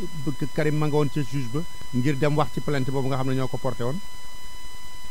dëgg it daam noonu nga ko waxee ni la amee tey jii Karim Wade jàkkaarloo woon na ak ki nga xam ne bii moo di Mao Sémou Diouf di doyen des juges bu Dakar mais nag jàkkaarloo boobu ni nga ko waxee du jëm ci mbiru enquête bi nga xam ne bii moom la ko gendarmerie di enquête mais dafa fekk ne jàkkaarloo boobu moom Karim ak baayam di Abdoulaye Wade dañu porté plainte ñi nga xam ne bii ñoo di Transparency International ak journal bi nga xam ne bii moo nekk ca France ñu di ko wax Le Parisien ndax daal dañuy jàpp ne ñooñu dañu leen di tuumaal di yàq seen der ci jëm ci mbiru koppar yoo xam ne yi dañu doon wax naan dañu ko luubal ak yu ni demee ba tax ñoom ñu porté woon plainte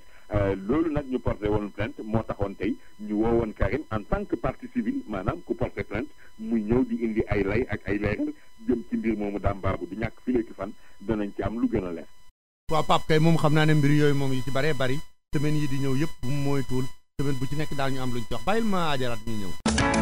yoon wi nga jël baaxul ku la koy digal da lay naan. xam ngeen ne Royal Air Maroc lu mas a nekk seen yitte daf ci taxaw lu ngeen ko laaj dana ci def la mu mën moo tax ba ngeen ko ne na vol yi yokku ba dem di yomb da koo yokk. Royal Air Maroc am na ay vol yu bari yoo xam ne day jóge fii ci New York di dem ci lu mat daanaka fanweeri réew ci Afrique te nag Royal Air Maroc billet yéen leen di jaay na muy yombe kenn du leen ko mën a wax te nag bu ngeen duggee Royal Air Maroc bu ngeen wàccee ba Maroc dem Casablanca soxlawu leen visa man ngeen a génn doxantu ji jënd seen i marchandise seet dëkk ba door a déparaat te nag Royal Air Maroc ña fay liggéey seen i bokk lañu yéen a bokk aada xam li ngeen bëgg ak li ngeen di bañ kon nag bu ngeen di tukkeeti dem leen fa mu gën a yombe te gën faa baaxe muy Royal Air Maroc laaj leen ko seen agent de voyage wala ngeen woote 1-800 344 6726 1-800 344 6726 wala ngeen visiter seen website royalairmaroc.com.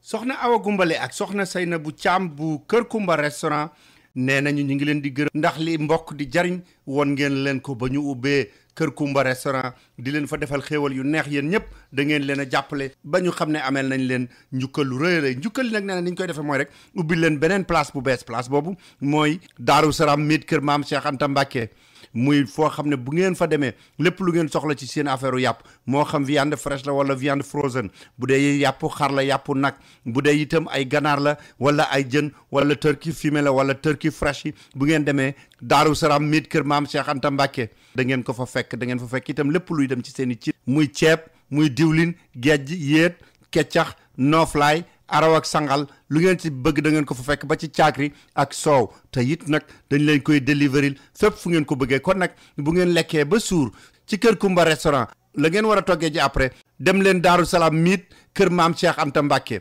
mi ngi nekk ci 117 West 116th Street ci diggante 7 ak Lenox Avenue téléphone 646 596 9605 646 596 9605 soxna Awa Gumbale ak soxna Seynabou Thiam nee na ñu ngi leen di ñaanal yéen ñëpp ñi ko jàppale woon ci Kër Kumba ak ñeneen ñi ci des ñëpp. waaw Pape bi ñuy jeexal léegi mbiru yoon lañ doon wax ba tey ci mbiru yoon la ñuy wéy Cheikh Béthio Thioune nee nañu génn nañ ko ca kaso ba yóbbu ko ci hôpital Le Dantec boo xam ne dafa am pavillon boo xam ne ñi nekk ca kaso ba te feebar fa lañ leen di tëj mais ñu war a jógee docteur yi. waaw pavillon Le Dantec la ñu yóbbu Cheikh Béthio Thioune pavillon Le Dantec bi benn tabax boo xam ne nii wala benn taax boo xam ne nii dafa nekk ci biir hôpital Aristide Le Dantec te ñu di fa yóbbu ñi nga xamee ne bii dañu leen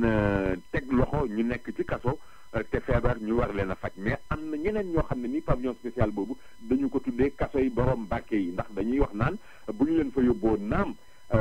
am na ay barreau ci palanteer yi bunt yi dañu koy tëj am na ay garde yu fa nekk di leen garde waaye dañu ne pavillon ba na mu bindoo ak na mu mel dafay mel ni rek hôtel bu ñu ko tëkkaleeg li nga xam ne bi moo di kaso bu Rebeuss wala beneen kaso boo munti jël ci Sénégal mais daal di wóor mooy tey jii nee nañu Cheikh Béthio Thioune yóbbu nañ ko ci pavillon spécial bu hôpital Le Dantec loolu benn ci avocat yi koy layal mu di maître Bamba Cissé leeral na ko wax ne mbir moomu am na dafa fekk ne itamit loolu boo gisee ñu def ko moom dafa jàpp ne wér-gu-yaramu Cheikh Béthio mayul ñu tëj ko kaso moo tax ñu yóbbu ko daal foofu ci pavillon spécial bi nga xam ne bi moo nekk ci hôpital Aristide Le Dantec Dame Babou xaw ma nag ndax foofa it dana fa mën a continuer di bénéficier ci visite yi nga xamee ne bi moom la doon am ak ci lim bu takku danañ ci am lu gën a leer it ba tey ci fan yi. waaw moom kay gis naa sax ci benn website defe naa ñuy wax ne tey jii rek xaw defe naa tey wala démb lu mat téeméeri nit ñëw nañ nuyu si ko waaye gaay mi ya nga xam ne ñoom ñoo yëngaloon dëkk ba bañ ko jàppee jëlee ko Thiès andi ko Ndakaaru de ñoom kaso lañu leen yóbbu ñoom yóbbuñu leen pavillon de. juróom fukk kon ak juróom-ñaar la ñu woon ñaar fukk ak ñaar ñoo ci mucc ñoom la ñu bàyyi ñu ñibbi maanaam yoon topp leen mais ñaar fukki ak juróom-benn moom dañoo gàll ci seenum ndodd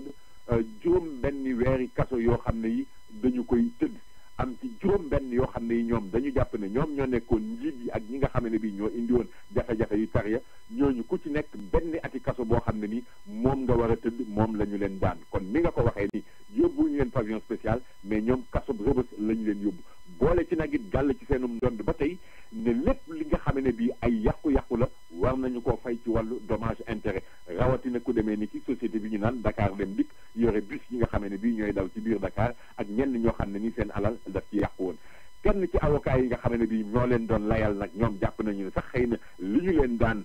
lu xel mën a nangu la parce que dafa mel ni rek ni ñu koy waxee ci tubaab verdict d'apaisement mais terewul nag nee na daal jàpp nañu ne rek war nañoo mën a def d'appel ndax ñu attewaat mbir mi ndax moom dafay jàpp rek ne li nga xam ne bii moo di ay preuve maanaam firnde yoo xam ne yi ci le tribunal sukkandiku ba war leen a tëj dañoo jàpp ne rek firnde yooyu doyul leerul xanaa daam kon dafa mel ni rek gars yi dañu bëgg a duggaat ci géew bi.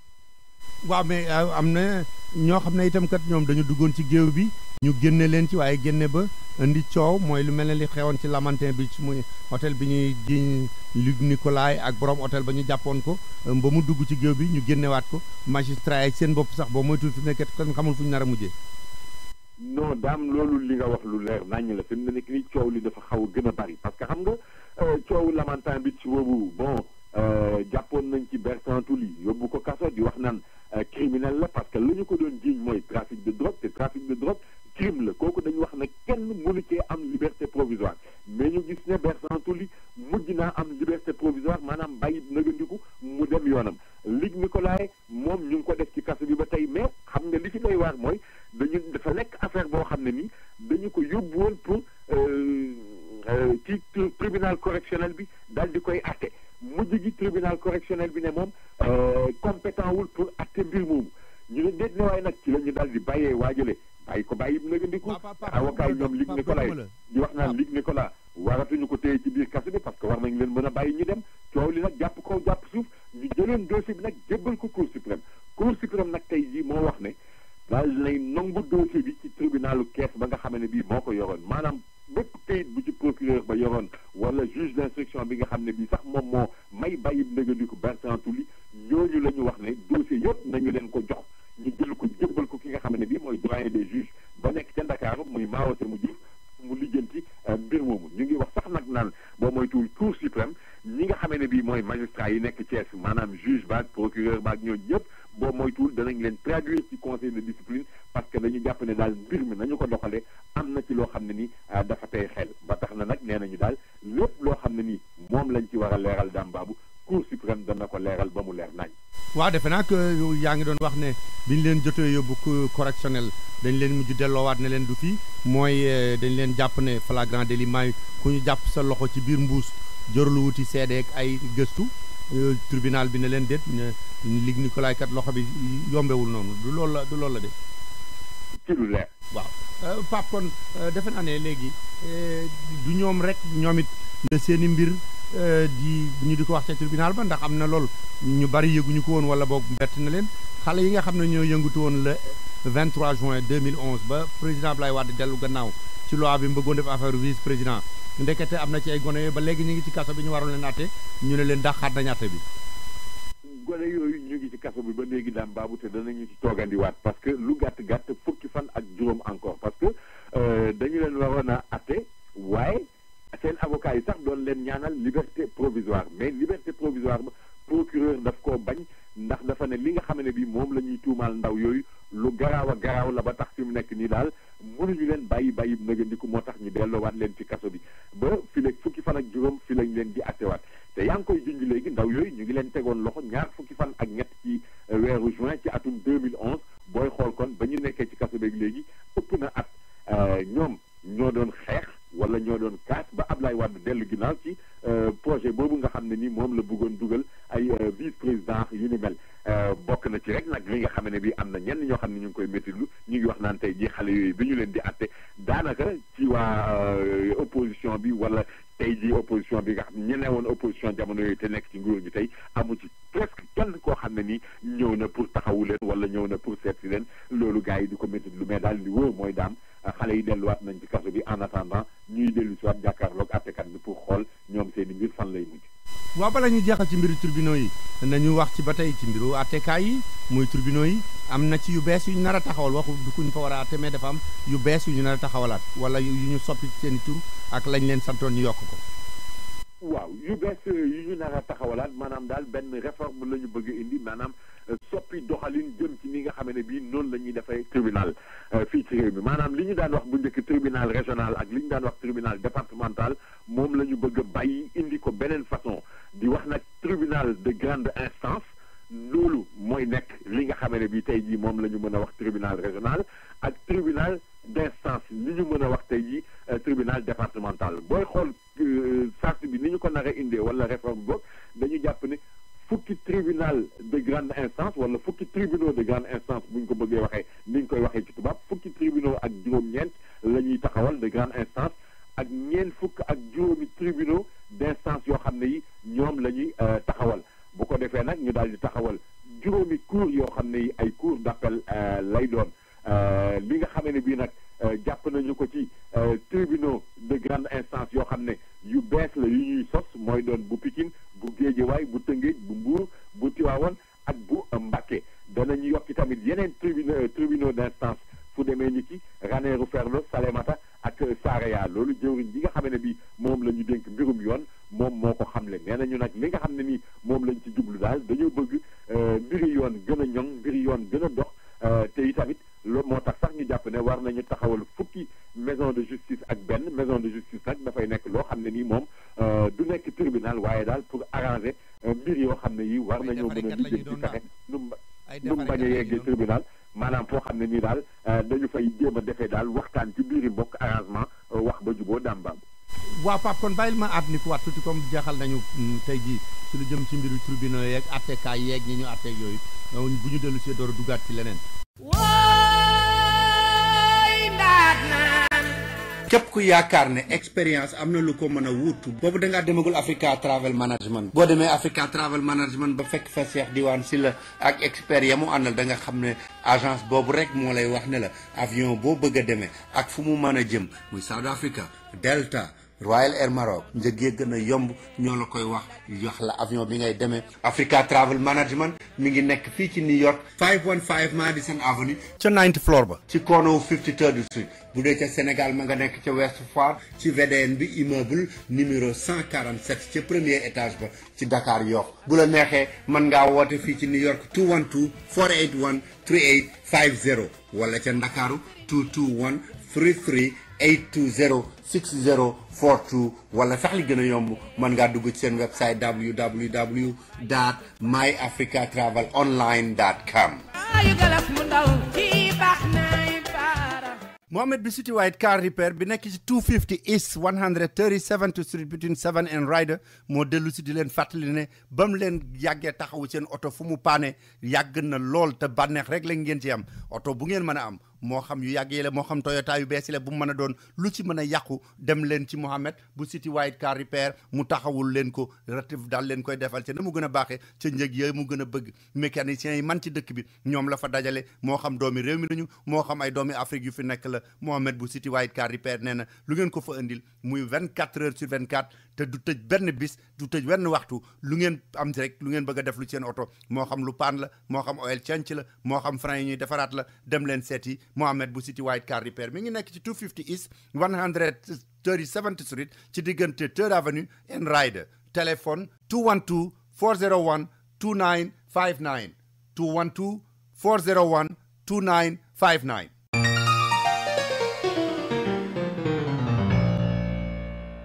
papa bi ñu dem léegi ñoo ngi jógoon ci mbiri tribunaux yi ma ne woon jeexal nañ ci waaye nag am na yu xewoon ñu atte woon cantakun yi la ñu defoon ba ñu doon leen atte tax na police moom am ay kilifa yu fa nekkoon yoo xam ne mel nañ ne dañ leen ne nañ ci taxaw woon sottiwul ba démb ñu baree bari ci ñoom soppi nañ lañ leen dénkoon. waaw police moom ni nga ko waxee daam baabu ni la amee yëngal nañu ko bu baax a baax a baax a baax ndax booy xool ki nga xamee ne bii moo di Papa Massal Ndiaye du commissaire divisionnaire de classe exceptionnelle nekkoon directeur de la sécurité publique tey jii moom la ñu yóbbu def ko directeur de l'école nationale de police et de la formation permanente mu wutu fa ki nga xamee ne bii moo di commissaire de police de classe exceptionnelle Demba Sarr ki nga xamee ne bii moo di commissaire Cheikh Sadibou Keita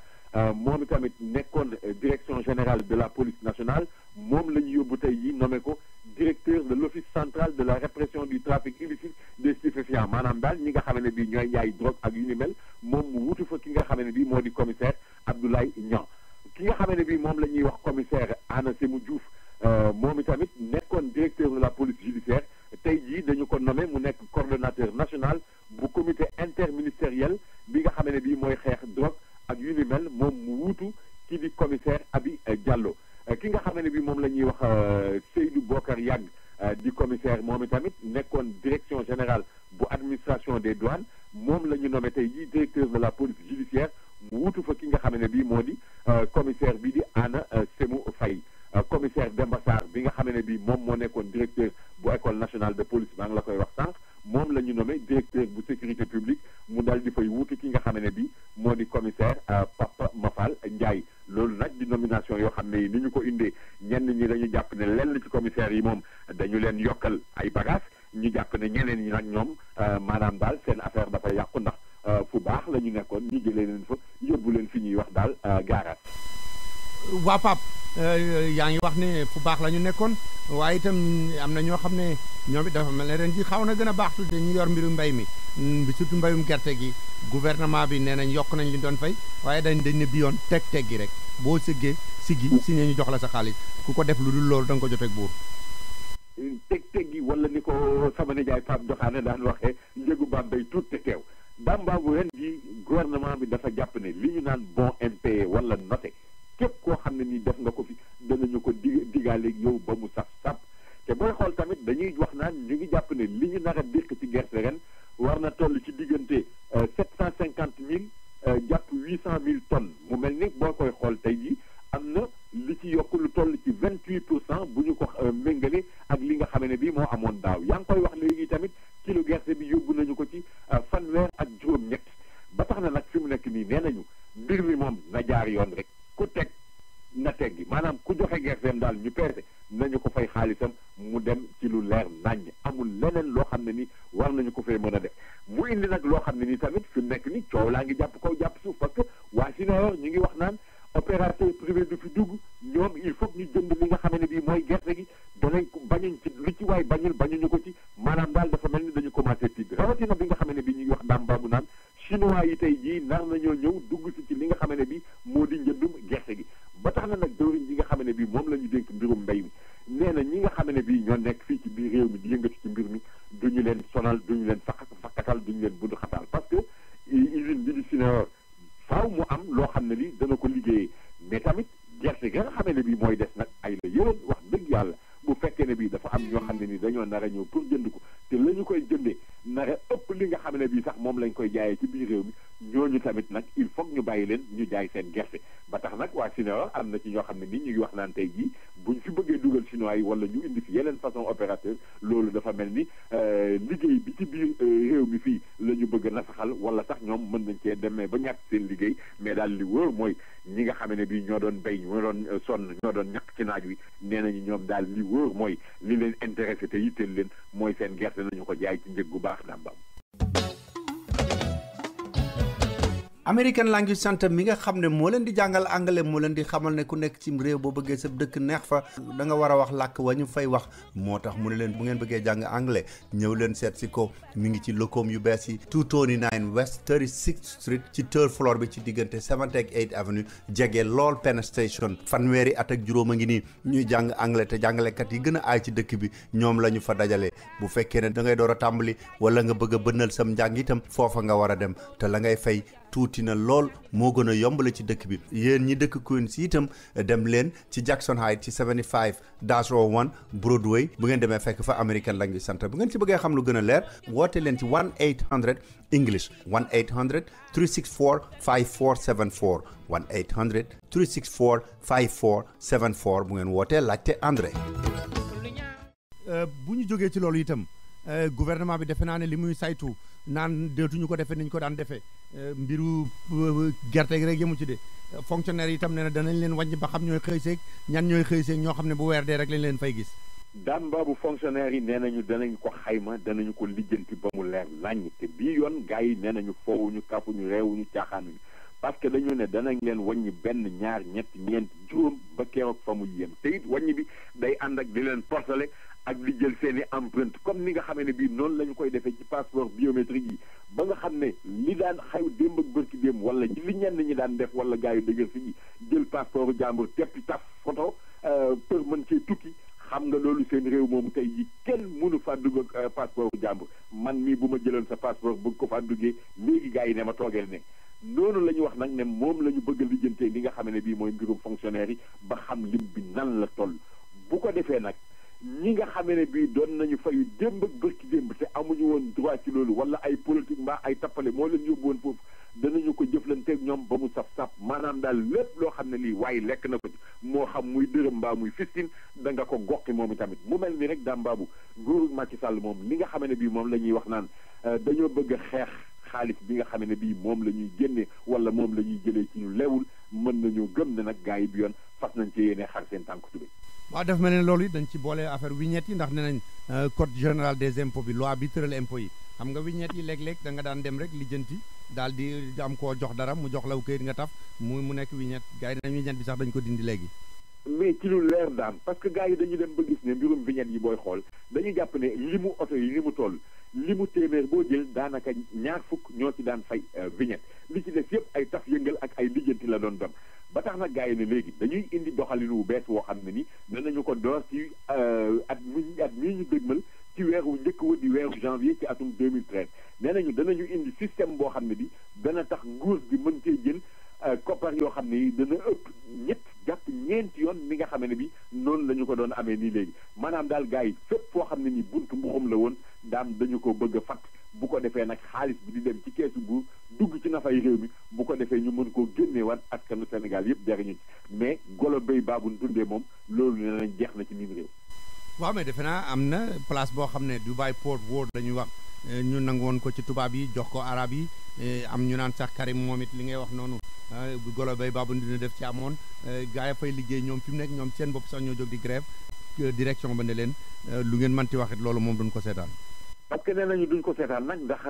dañ jàpp ne ñi nga xam ne bii ñoo fay liggéey grève bi ñuy def dëppoowul ak yoon donte nag ñoom waa direction bi nee nañ ñu ngi leen doon may nopp pour seet ay pexe yoo xam ne yi daal danañ mën a lijjanti mais nag ëppal gu gars yi doon ëppal moo tax nag ñoom ñu ne dañ ciy wut ay yeneen pexe yu bees yi nga xam ne bii moo ciy wut daal mooy jéem a briser grève bi dem wuti ñeneen i pexe yoo xam ne yi indi nañu ko wala yeneen i façon doxalin boo xam ne ni mën nañu koo doxal pour daal grève bi toogee ne wala boog yàq bi nga xam ne bii doon na ko yàq liggéey bi mu bañ a mën a continuer noonu ba fi mu nekk nii nag gars yi ci congoo moomu la ñu nekk ndax nag dana jik ñi nga xam ne bii ñooy liggéeykat yi wala déet daam li ci kanam rawu li gët ni ko wolof yi di waxee.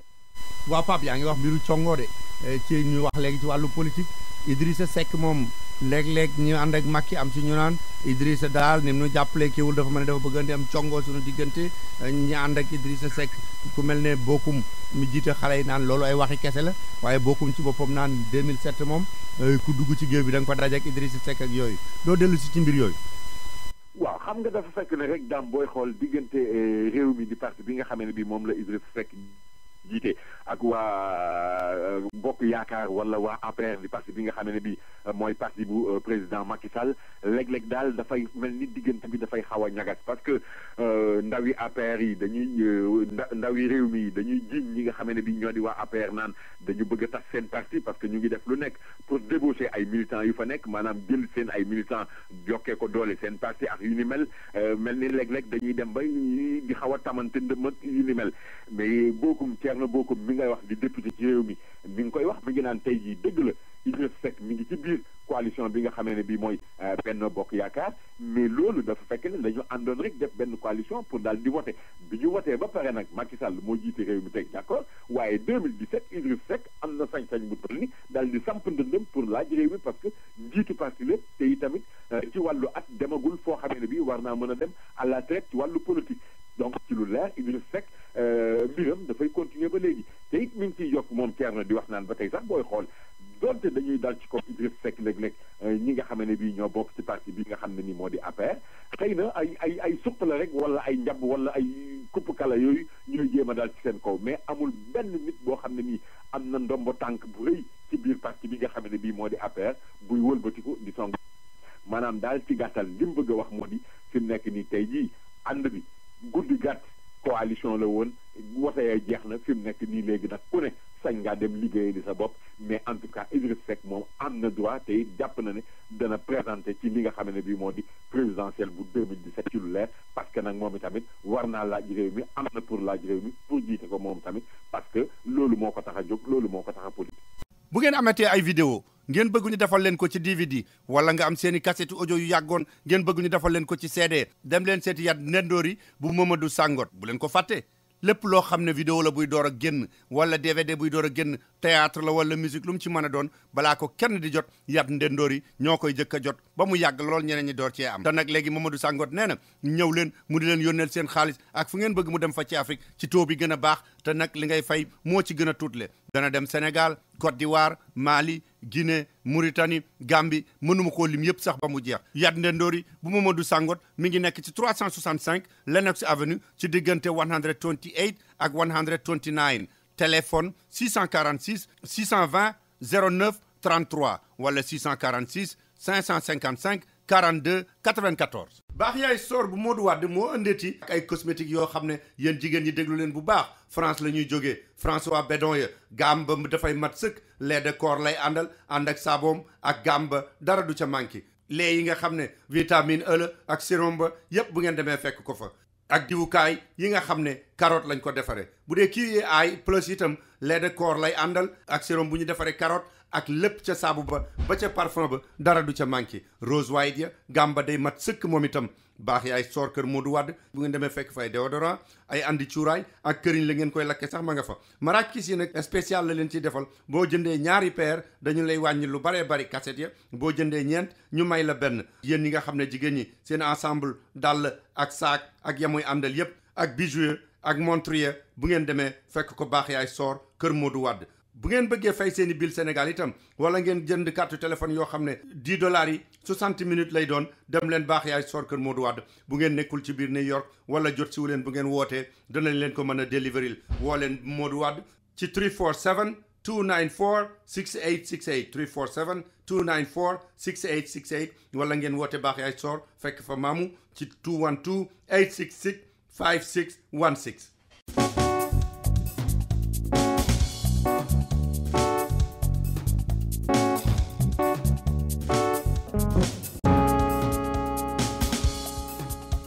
waaw Thierno Bocoum moom watey weesu la doon wax waaye Sénégal ba tey am na ñuy wax watey weesu woon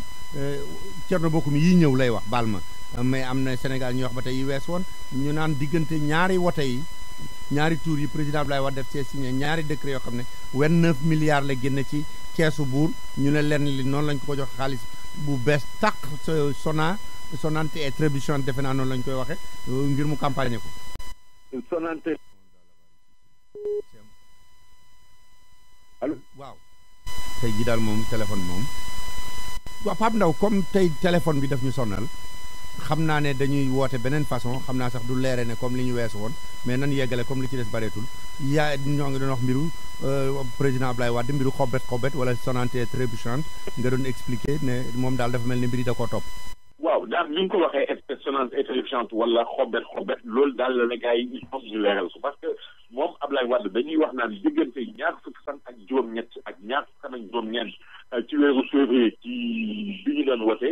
ci la daal di signé ñaari décret yoo xam ne lu toll ci ñaar fukki milliards ak juróom-ñeent ñuy koppar moom la dugal ci xaalis loo xam ne li ëpp dañu koo campagner donte dañuy wax naan xaalis boobu dañu ko jëleen pour def benn recensement wu population loolu bokk na ci ñi ko fësal député bi nga xam ne bi moom moo di Cheikh Seck yi jege lool président Macky Sall maanaam ci mouvance présidentielle bi la bokk li ñu wax nag naan ñaar fukki milliards ak juróom-ñeent yooyu nga xam ne bi dañu ko jël dugal ko foo xam ne nii waroon ko woon dugal il faut ñu lijjanti ko ba mu leer nañ lépp loo xam ne nii war nañ ko ci xam ñu xam ko ci xaalis buñ ko dugal ñu xam ko nu ñu ko doxalee ñu xam ko maanaam daal waruñu ko bàyyi mu dem demil daal il faut ñu lijjanti ko ba mu leer nañ mu mel ni rek Abdoulaye Wade doonte dem na à la retraite fu nekk nii gars yi duñu ko may fu mu yëkkeeg nakam parce que bés bu jot am lu ñu ko gisal wala bés bu jot am lu ñu ko waxal te nee nañu mbiri koppar moom il faut ñu leeral ko daam boobu.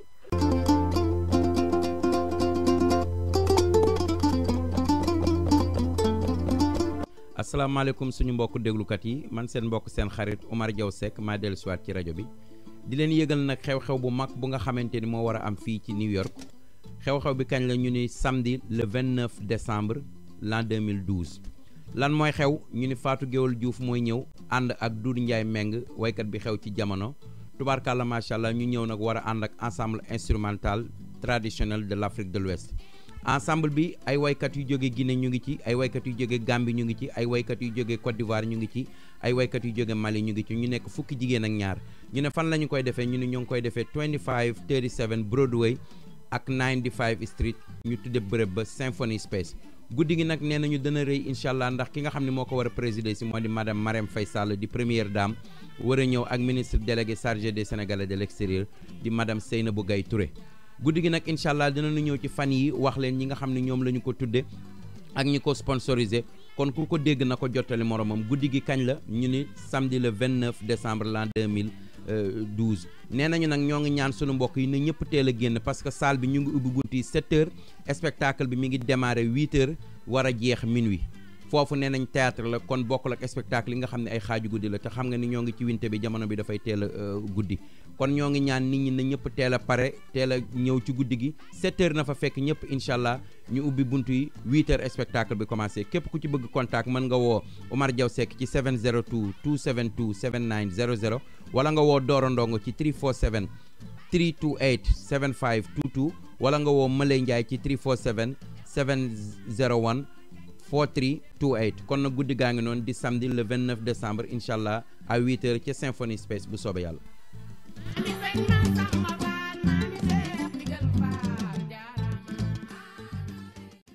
waa xanaa Abdou Diouf de moom kon yàlla dafa mel ne moom mucc na ci loolu ràcc na ci ndax nee na fi mu ne mi ngi waajal moom it dem retraite waaye mën naa am du jaar ci jafe-jafe yooyu. waaw parce que xam nga nag Abdou Diouf moom ba ñu ko daanee ci élection yi ci atum 2000 ci la jóge woon Sénégal dem France daal di jàpp njaaburam nekk ci leesam ni ko xale yi di waxee waaye ci la ko Jacques Chirac di jiite woon France jamono yooyu dafa puusoon ba mu daal di dem wax laaj yi li nga xam ne bii moom mooy secrétariat général bu organisation internationale de la francophonie xam nga nag ba mu ko nekkee def benn mandat ñu ne dégg ne waaye mu ndàmbali doo beneen mandat bi nag ci atum 2014 bii la war a jeexal mais moom jàpp na ne daal bu yeggee ci atum 2014 incha allah dafay daal di nag jógee foofu rek daal di bàyyi pour mën a dem noppalu ji nag lijjanti ji leneen ba tax na nag tey jii ñëw bu mu jaar Sénégal kon ginnaaw boo xam ne dafa jóge woon Abidjan di pays réewu Côte d'Ivoire ci ndaje bu fa maire francophone yi doon am ba tax sax ci avion de commandement bu Alassane Ouattara ci la ñëwee Dakar bi ñëwee Dakar it gis na ak Macky Sall wax dëgg yàlla tàgg na ko bu baax kañ na ko it nee na Macky Sall gis na ci moom ay qualité homme d'état gis na ci Macky ni nga xam ne bii noonu lay doxalee mu doon koo xam ne ni tey jamono ji ñu toll Sénégal soxla na ko parce que nag war naa mën a liggéey wax na ci Macky Sall daal wax doo xam ne bii yéeme na daal ba tax na daal daam baabu moom Abdou Diouf rafetlu na li nga xam ne bii Macky Sall la koy liggéey mu mel ni rek bu doon ci gàttal la ñuy wax naan ñaanal na ko parce que mi ngi wax sax naan jiite réew jafe na métti boo xam ne bii te moom bu ko waxee ñu wax koo mën a dégg ndax xam na ci dara mos naa nekk njiitu réew mais li ñu ci mën a jàppee daal mooy Abdou Diouf moom jàpp na ne ci atum 2014 moom dina jël à la traite nag xëy na wuti filière moom itamit bu mu jaaxaal mën a noppal. waaw am na lenn coow lu Pape dama dégg lenn coow loo xam ne man daf ma xaw a reeloo sax ndaw si nga xam ne moom lañ tegtal ci Mankeur Ndiaye ministre bi yor mbiri bitim réew ak sénégalais yi nekk bitim réew te moom ñu ne ko séddool mbiri bitim réew yi gars yi ne nañ borom këram moom fi mu ne bari na fay tànk lool ba mën a ba tàmbali di xatal gars yi te soxna si ne na fu ma jëm mu ànd fa ak man loolu Zamba bu ay tànkam bari na foofee xam nga ndaw si ñu ngi koy wax Seynabou Gaye Touré moom ndaw soosu nag moom la ñu daal di nommé ki nga xam ne bii mooy Sénégal mooy toppatoo les Sénégalais de l'extérieur mais li nga xam ne bii tey jii moom la ko waa ministère am mere dañu wax ne ki nga xam ne bii moo di borom këram dafa nekk koo xam ne nii daf leen lëjal ca ministère ba lambar guddi lambar bëccëg bureau mu dugg alors loolu nag bi ko gars yi di xultu ba mu yegg ci nopp soxna si nga xam ne bii moo di jëwriñ bi moom daf leen ne hey bu leen ma sonal man am naa droit am conseiller kii sama borom kër la man maa ko jël nommé ko conseiller te itamit kat damaa bëgg ngeen xam ne conseiller bi ma ko def amul benn piscine boo xam ne ni danaa ko fay te pourtant yeneen ministres yi ku ci ne am nga ay conseillers gis nañ fi ñoo xam ne ni sax dañoo jël seen doom mu leen di liggéey mais man kay ki nga xam ne bii mooy sama borom kër yàlla boole ma ak moom sañ naa ko jël def ko conseiller lii leer te wóor wóor lii fekk maa ngi jiite ministère bi moom dana fi ne dana fi jub dana fi wax parce que man maa ko jël def ko conseil maanaam daal maag moom ba géej gi fekk parce que ñun bitim réew la ñu nekk fa ay fonctionnaires yu liggéey ñu daal ñu fay jëlee indi ñu fii man ñu def ma ministre dégg nga man ma jël sama borom kër fekk ko fii parce que ñun ci gàttal couple moderne wali Jóob la te duñ fi ñëw pour liggéey leneen taxu ñoo jóg daam baabu daal ci lu leer ndaw si nee na nañ ko baax jëkkëram te duñ ko sonal. kon daal dafa mel ne li sama xaritu ivoirien bi du ndox c'est ma voisine de lit moom daal mooy voisin am daal fu mu nekk daal ma nga fa ak moom. jeex na tàkk. waaw Pape nañu daaneele lu naqari kilifa gu mag Assane Seck dund lu yàgg Sénégal juróom-ñeent fukki at ak ñett ñu xàmmee woon ko lool dafa làqoo. waaw Assane Seck moo làqu Dame Babou ni nga ko waxee ci talaata ji moom Assane Seck nag ci juróom-ñeent fukki atam ak ñett ci la faatoo ndax mi ngi diggoon ci atum 1919 ca Casamance moom Assane Seck jàngale 1956 ba 1958 ci lycée Maurice Delafosse après que la jógee nekk assistant ak nekk assistant ci diggante 1959 jàpp 1961 ci université bu Dakar moom Assane Seck nekkoon na ministre ci gouvernement Senghor nekk ministre ci gouvernement Abdou Diouf lu toll ci fukki ak juróom-ñett parce que nekk na ministre de la culture diggante 66 68 ministre de l'éducation nationale 68 ba 73 ministre des affaires étrangères 73 ba 75 ministre d'État chargé des affaires étrangères 75 ba 78 après nekkaat ministre de la culture 78 ba 81 après nekkaat ministre de l'équipement 1981 ba 1983 te booy xool sax ndeysaan moom ak doyen Amadou Makhtar Mbow bi nga xam ne bii moo jiite woon affaires nationales yi ñoom bokkoon nekk ay camarades de promotion te université bi nga xam ne bii moom la ñuy wax Paris Sorbonne te France. waa Pape kon xam naa ne yëf yi xaw naa gudd lool tey ñu ngi lay gërëm bu baax di la sant te di la wax kon ba àjjuma ak jàmm bu soobee yàlla. jërëjëf Ndao Babou yàlla nañu yàlla may fekkee tal. jërëjëf jërëjëf. yéen ñëpp ñi dëkk Bronx ak li ko wër yëpp déglu leen ma wax leen lu neex Jamtan African American Caribbean Market moo leen di xamal ne lépp lu ngeen soxlaati lu jëm ci seen cin bu leen ko teggi dem leen seeti ko.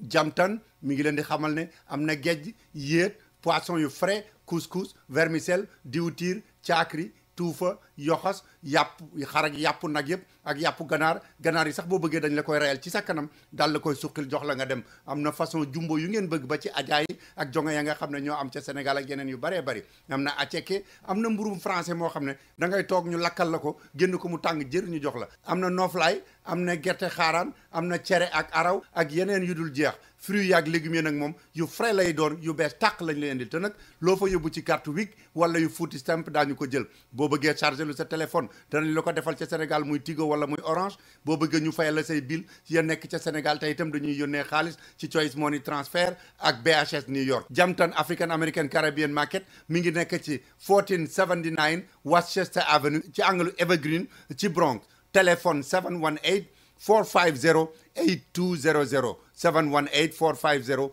8200 bu ngeen wootee laajte leen Tidiane wala Alpha. waaw donc mbokk yi balaa ñuy jeexal rek dañuy daal di daaneele li nga xam ne mooy benn yëgle door a ñëw ak yéen ñaari yëgle sax la door leen a bàyyi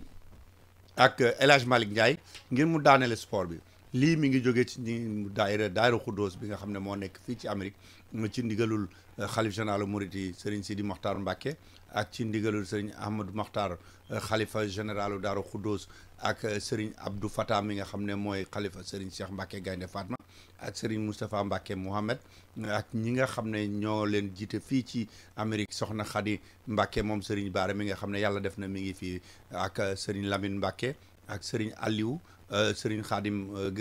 Nayde moom itam Serigne Diop moom Serigne Cheikh Fat Tako ak Serigne Fallou Mbacke Gelongal ak bokki Mbacke yi nga xam ne ñoo fi nekk yëpp ak itam ci njiitul waa Mika rawatina kii di imam Bachirou Lo ak Serigne Mbacke Ndiaye ak mbokki daayira Daaru Xuddoos yëpp ak soxna Jobbe Diop soxna Momi Seen ak ñi bokk ci daayira Maam Jaara yëpp ñoom ñoo leen di yëgal màggal gi nga xam ne mooy màggalu Daaru Xuddoos gi te ñu fas ko yéene def ñu ci woo jullit yëpp ñu ngi koy def ci talaata ji di ñëw ci ñeenti waxtu dañ koy tàmbalee nag fi nga xam ne mooy ci kër Serigne Touba gi bu fukki waxtu jotee fa la ñuy dem jàng fa alxuraan def fa ñaan yi nga xam ne moom la ñuy def fa la ca war yëpp ba tisbaar jot bu ñu añee ba noppi nag door faa jógee bu 5 heures jotee ñu daje ci Malcolm Sabas mi nga xam ne mooy jumaa ji nekk ci sensé ci diggante Lenox ak 7th Avenue ñu di fa daje 5 heures ci ngoon ba 5 heures ci suba ngir lépp lu ñu fa war a def ñu def ko kon ñu ngi woo jullit yi yëpp rawatina këri diine yi nga xam ne ñoo nekk ci Amérique yëpp te cosaanoo Sénégal di woo ñëpp ak taalibe yëpp ci màggal googu nga xam ne mooy màggalu Daaru Xuddoos muy màggal gi nga xam ne ci la sëriñ moom la ñuy màggale bis bi nga xam ne ci la sëriñ bu mag bi wàcce ab liggéey kon nag bokk yi loolu mooy yëgle bi nga xam ne na ci ñëpp jàpp ñeen ñëpp ñëw ci màggal googu